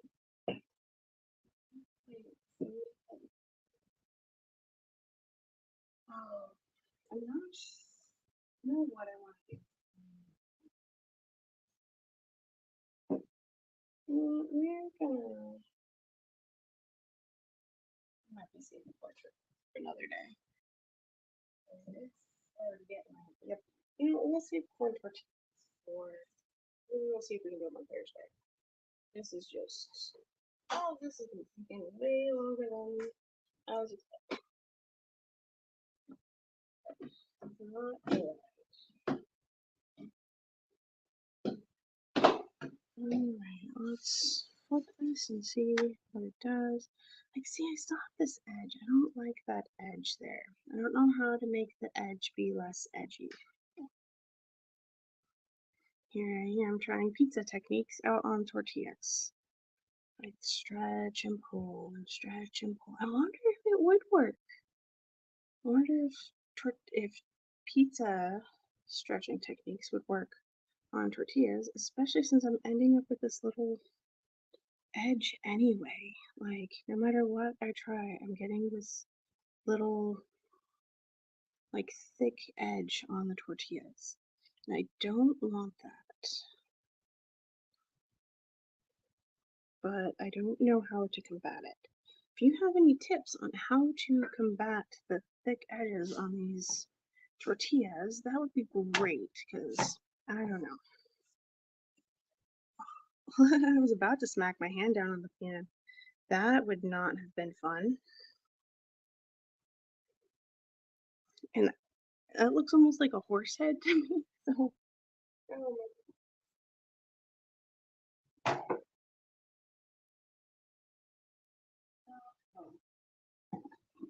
but I feel like most of these tortillas just aren't going to blend as well. So you will see. So while this one cooks, we're gonna try out, like I said, pizza stretching techniques on the flour tortillas and see what this gets me.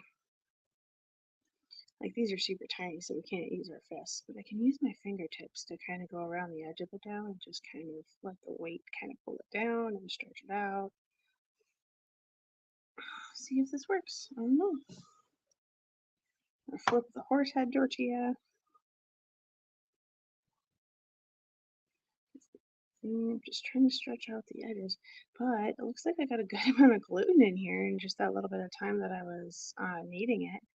Because look at that, that is like super thin. You can see through it nicely, but it's like sticking together really well. So that makes me happy about that anyway. Alright. This feels all soft and weird. I don't think that these are coming out right. Like, these don't seem right. Something, like, I think something went wrong in the mixing, because these do not seem very tortilla-y. They seem more weird. I don't know. I guess I'm just trying to get the edges. See, okay, so tortillas usually have, like, they're flat all the way out to the edges. And then you have something like pizza, which the edge is thick, and you have like a crust. You don't usually have a tortilla crust. Why am I getting a tortilla crust? Probably rolling them out right.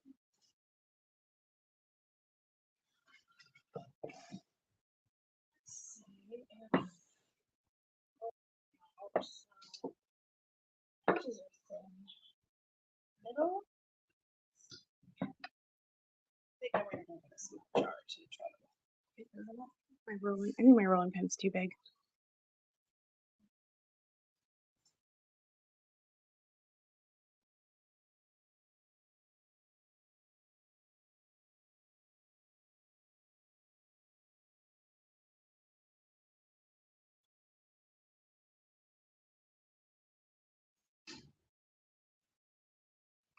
Backup option of just like a bottle. Flip that and see what that does.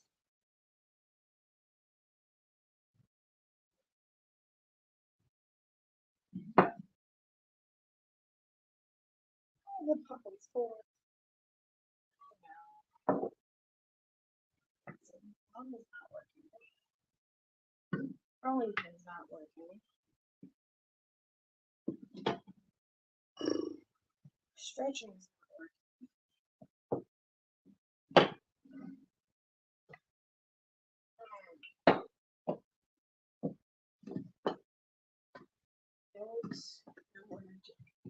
Apparently I'm doing it badly. maybe not badly, it's just not turning out right. But at least I have paper thin tortillas. That's a plus, I guess. Got a little bit of a plus in the fact that they're super duper thin. I'm doing a good job of working them out.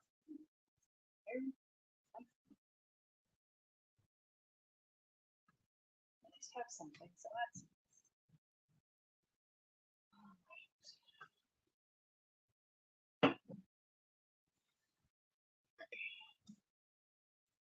turn around, come over and see me feel it out like I've been doing over here.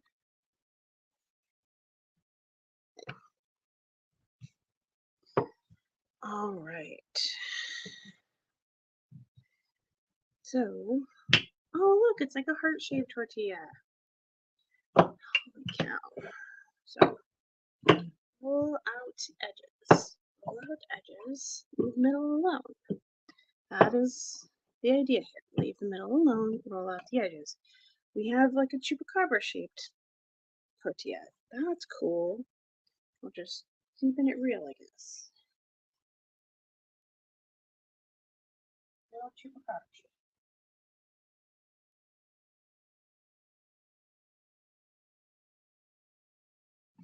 Okay, that ended up on the thing badly.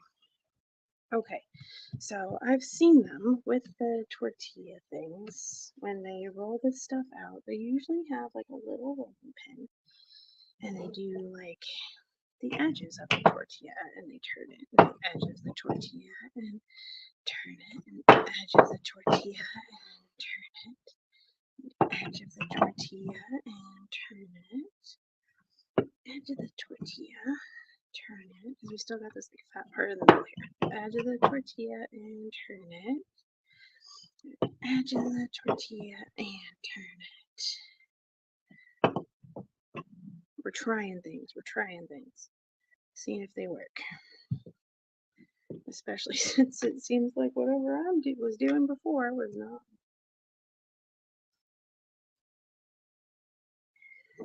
So I got a horse head tortilla working over there. I don't know. All these tortillas are weirdly shaped.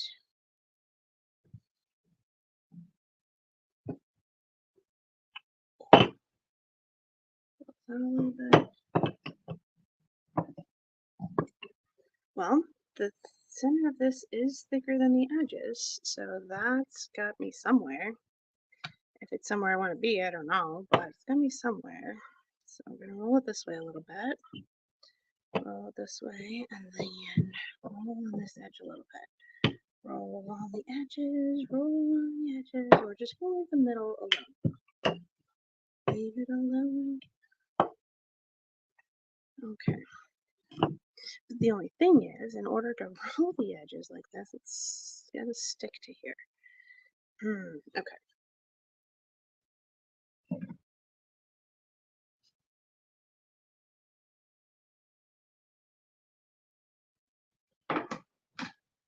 Tortilla.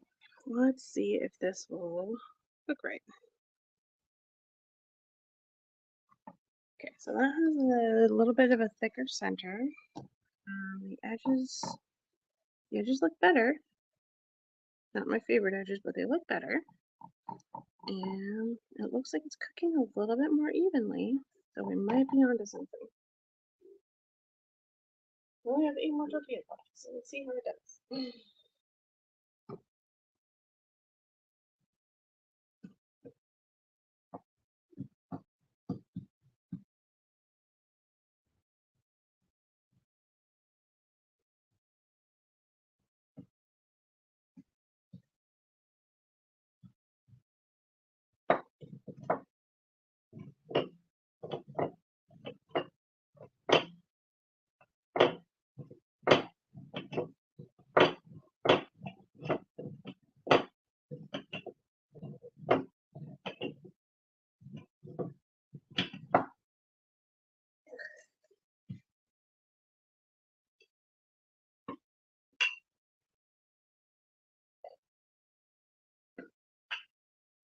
Might be onto something.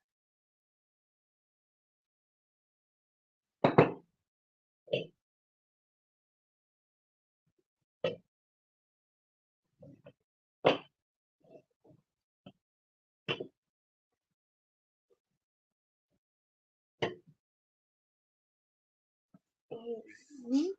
This is looking a lot better. Maybe pulling out too thin. Is that possible for tortillas? I didn't think so, but I might be doing it. So. Let me know. Is it possible to pull tortillas out? Alright.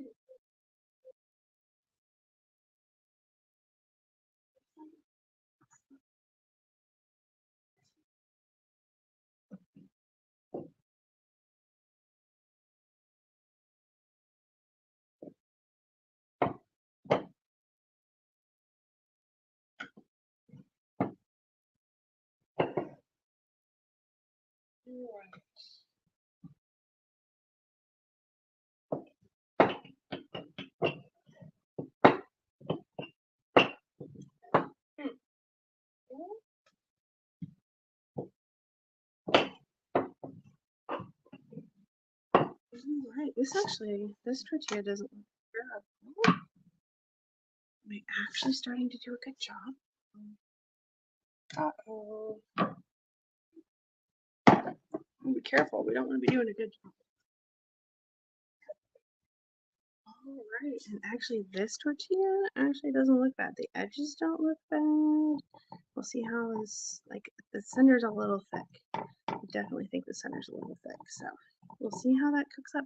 And it's a round-ish shape, so. Oh, it makes it happier.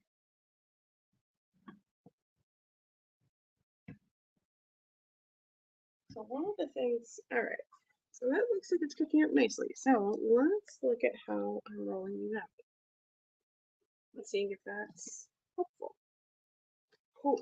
We just gotta figure out how to set the camera up here so you're not in my way. Alright, so kind of, I used a little bit more flour and I'm kind of stretching this out. I'm trying to make it so that the middle is not super thick, but then I'm gonna roll it, turn it, roll, and turn it. We're just kind of rolling on the edge. That does make the center kind of thicker, but as we roll it out, as we roll on with the days of our lives, roll it kind of out a little bit more, and then to take that a little bit more, I'm going to flip the tortilla.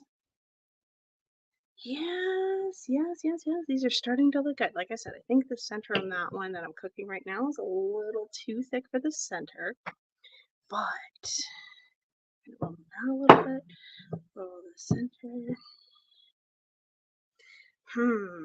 I think we're figuring things out, figuring it out. We're getting somewhere. So definitely want a thicker center than edges. We don't want a thicker edges than the center. So that's something.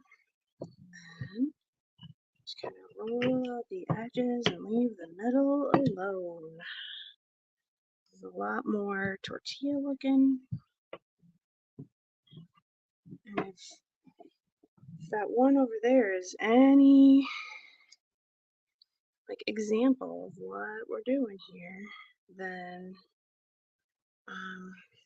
those edges look nice. So I'll just kind of make it kind of flat a little bit and just kind of do the edges a little bit more. And then I'm about to take the tortilla off and we'll put this one on.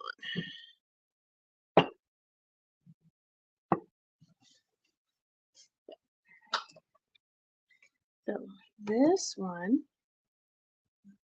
take it off. Look, it looks pretty good. Like I said, this center is thicker, and so I don't think that's quite right, but I think it's more right. That makes sense. We'll have plenty of tortillas to try. Yeah, which one? Okay. So these edges look fairly flat, and let's see how that cooks.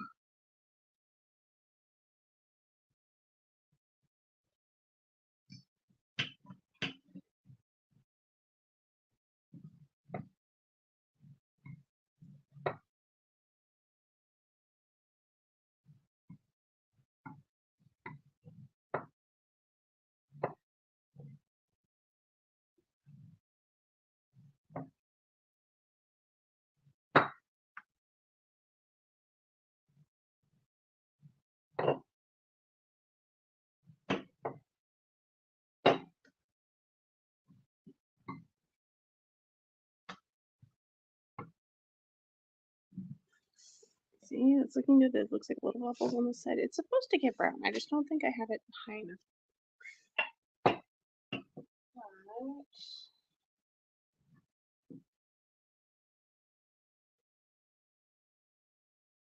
I think figured out the secret.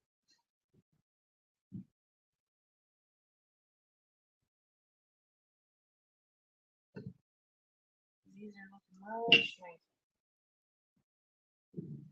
I think I'm getting it figured out.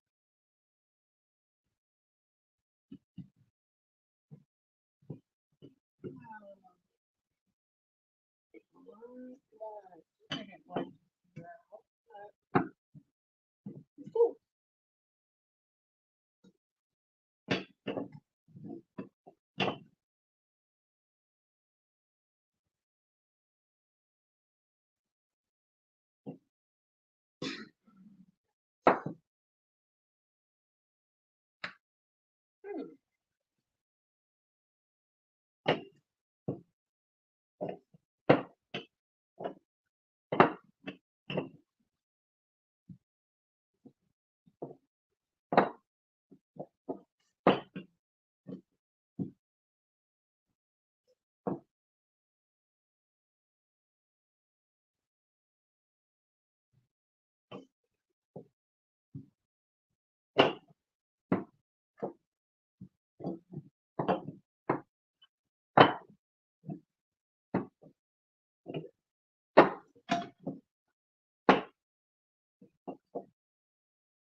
All right, this next tortilla looks really round. It's really promising, so I'm really excited. Let's see how that goes. Okay.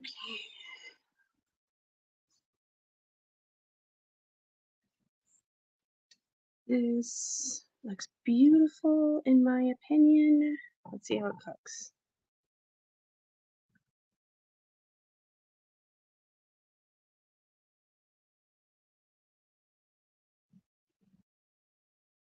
It looks like, see that center is still white, so that's to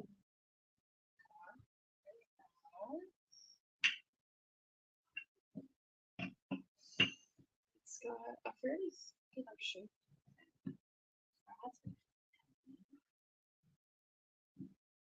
I think I figured out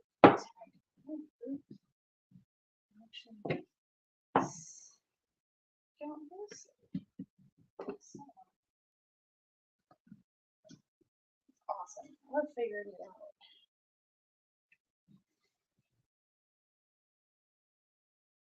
All right.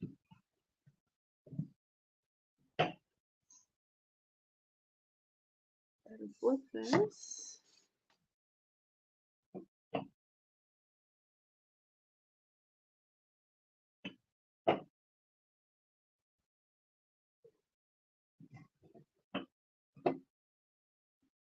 And then while this, I'll show you the rolling technique is figured out when this next one comes. I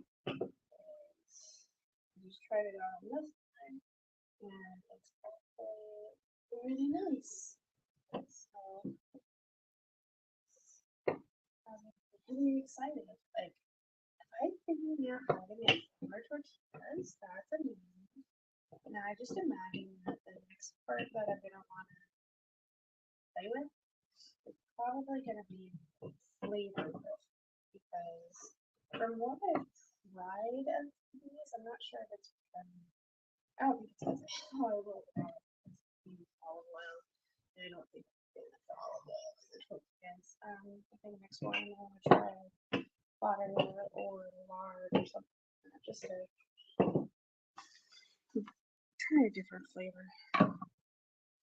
But it looks like a flour tortilla. And look, it's a little like it's browning up a little bit. That looks nice. It doesn't look like see-through and weird. Oh, am I learning how to do this? Like, this tortilla is fairly round, it's fairly flat, it's covering everything nicely. I think I figured this out. So let's Come watch. So, first thing, I figured out like what they mean by cover in flour. I'm just dunking this in the flour, and we even want extra flour. So, completely covered in flour. It should look like a Mexican wedding cookie. All right. Then from here, what I did is I rolled it out to kind of like how flat do I want the middle? Kind of a general flat tortilla size. Now we want all of this to be very floury, everything very floury. And see, this is kind of a good size here. And then we're rolling out the edge. Roll, turn, roll and turn. And it makes me happy that the edge is kind of sticking to the rolling pin and coming up with it, and so it's not sticking on the counter. And then I just kind of went over the center to kind of make sure that it's kind of rolled out a little bit evenly, and then do some final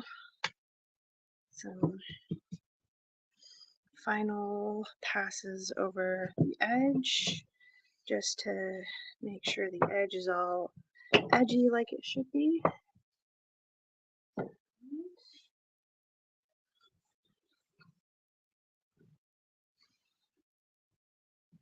And that's about it. See, look at it. Oh, that edge is sticking. But I roll that out a little bit just to kind of make it so it's not like a heap in the middle. And look at it, the edges are all thin. It's nice. Look at it, it's all nice. And that actually didn't take a terrible amount of time. It came out nicely. I like it. And then this is cooking over here. And I think that this is cooked enough to be a tortilla. This doesn't have any like brown spots in it, which that's fine. It just means I'm cooking it at a lower temperature. That looks nice. It looks nice. Holy cow. All right. Have I figured out the secrets of tortilla making? Probably not, but I'll pretend.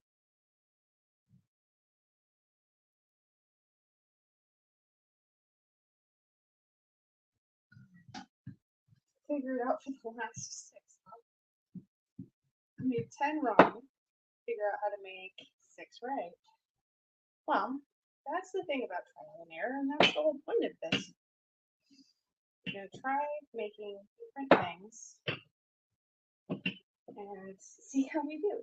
We can figure out how to do it right. And I think it's coming along nicely.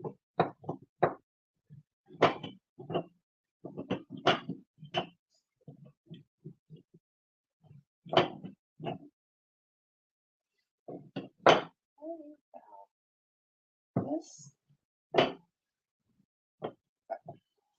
order to make just about any food things, I don't know if it's just me and that I have like a second nature about cooking things, or if like it was actually as easy as I think it is. But this just makes me think that it's what I think it is, because it's hard to try it at first.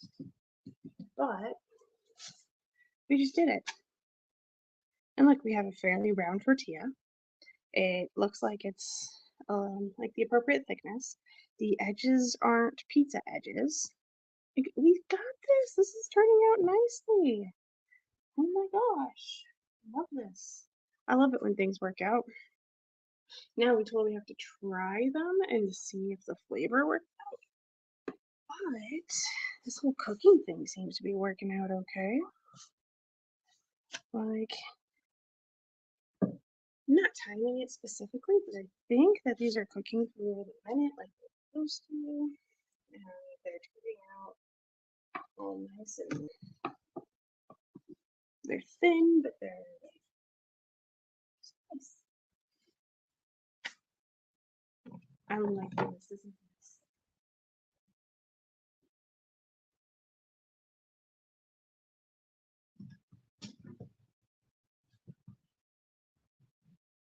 So those places where it turns that's too thick. I think those spots are too thick. I think that's why they're doing it. The white, so I'm not sure. They're just hypotheses. I'm not an expert tortilla maker. This is technically my first time. I made keto tortillas a couple of years ago, but those are not the same ballpark. Let's go back. So, we're just gonna keep going and keep trying.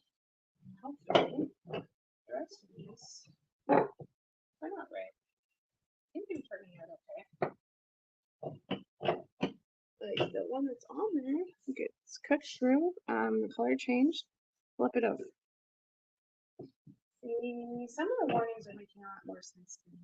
It did say coated in flour, but when I said coated in flour, I just thought it meant like dusting. You know, it means coat in flour, like smother in flour. What's Mexican Mexico? What's Mexican wedding? Oh goodness, what is that called when you say it backwards? Because dyslexia is when you read it backwards, but I wasn't reading anything, I just said it. But it's still dyslexia when you say it weird, even if you're not reading. Not sure about that. But see, they look all cooked. But one of the things in the instructions said that if there's too much flour on the pan, you can like dust it off, wipe it off. Like, why did there be so much flour? I don't get it. But I get it now. All right.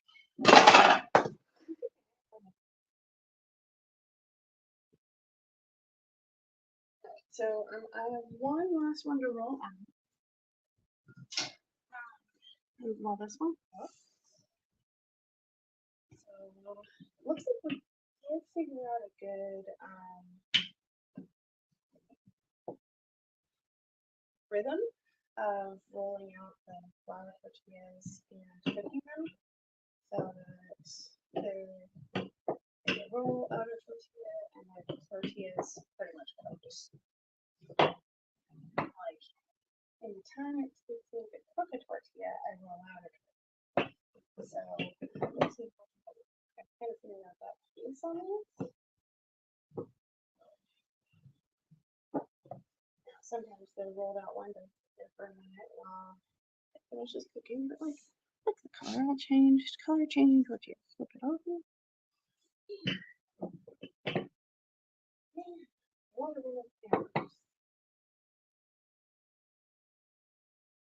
Seems like plan is cooking.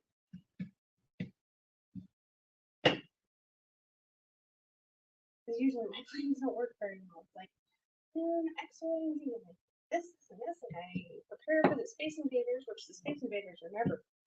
And I forget to prepare for like rain, and it rains, and everybody's miserable. But now rain has nothing to do with making tortillas because the way that rain would affect tortilla making is the water in the air, like making it go too soft or something like that. But that's not what we're doing with it. We're just cooking tortillas. Did I flip that already? I think I did.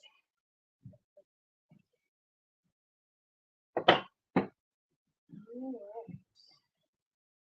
Man, these turned out a lot more round and turned out. I think we figured out the secret to making tortillas. Awesome. Now we just have to, I don't know. Like, I just looked up recipes online, and so I don't know how good this recipe actually is. Like, the recipe is not like the best flour tortilla recipe, so maybe it is. I don't know, so maybe we'll try it with butter if we don't like this, but here we go. Okay, so this is the last tortilla. we're gonna cook for today because it's almost 3 o'clock my local time. So we're gonna have to put off the corn tortillas, but we do have the stuff for the empanadas all made and ready. So that's just gonna sit and chill until next week when we put it all together, and we're gonna bake some of the empanadas, and I think I wanna try frying a few and see what the difference there is.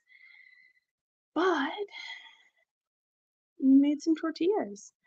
Um, yeah, thanks for hanging out with me today. This has been awesome. Like and subscribe if you like this content. Like we were talking about on Thursday, we are making the empanadas. So if you want to see about making some apple cinnamon empanadas, stop on by. We'll start at about 12:30 Pacific Central Time, Pacific Standard Time. There we go. And yeah, so thanks for hanging out, and I'll see you guys next time. Bye.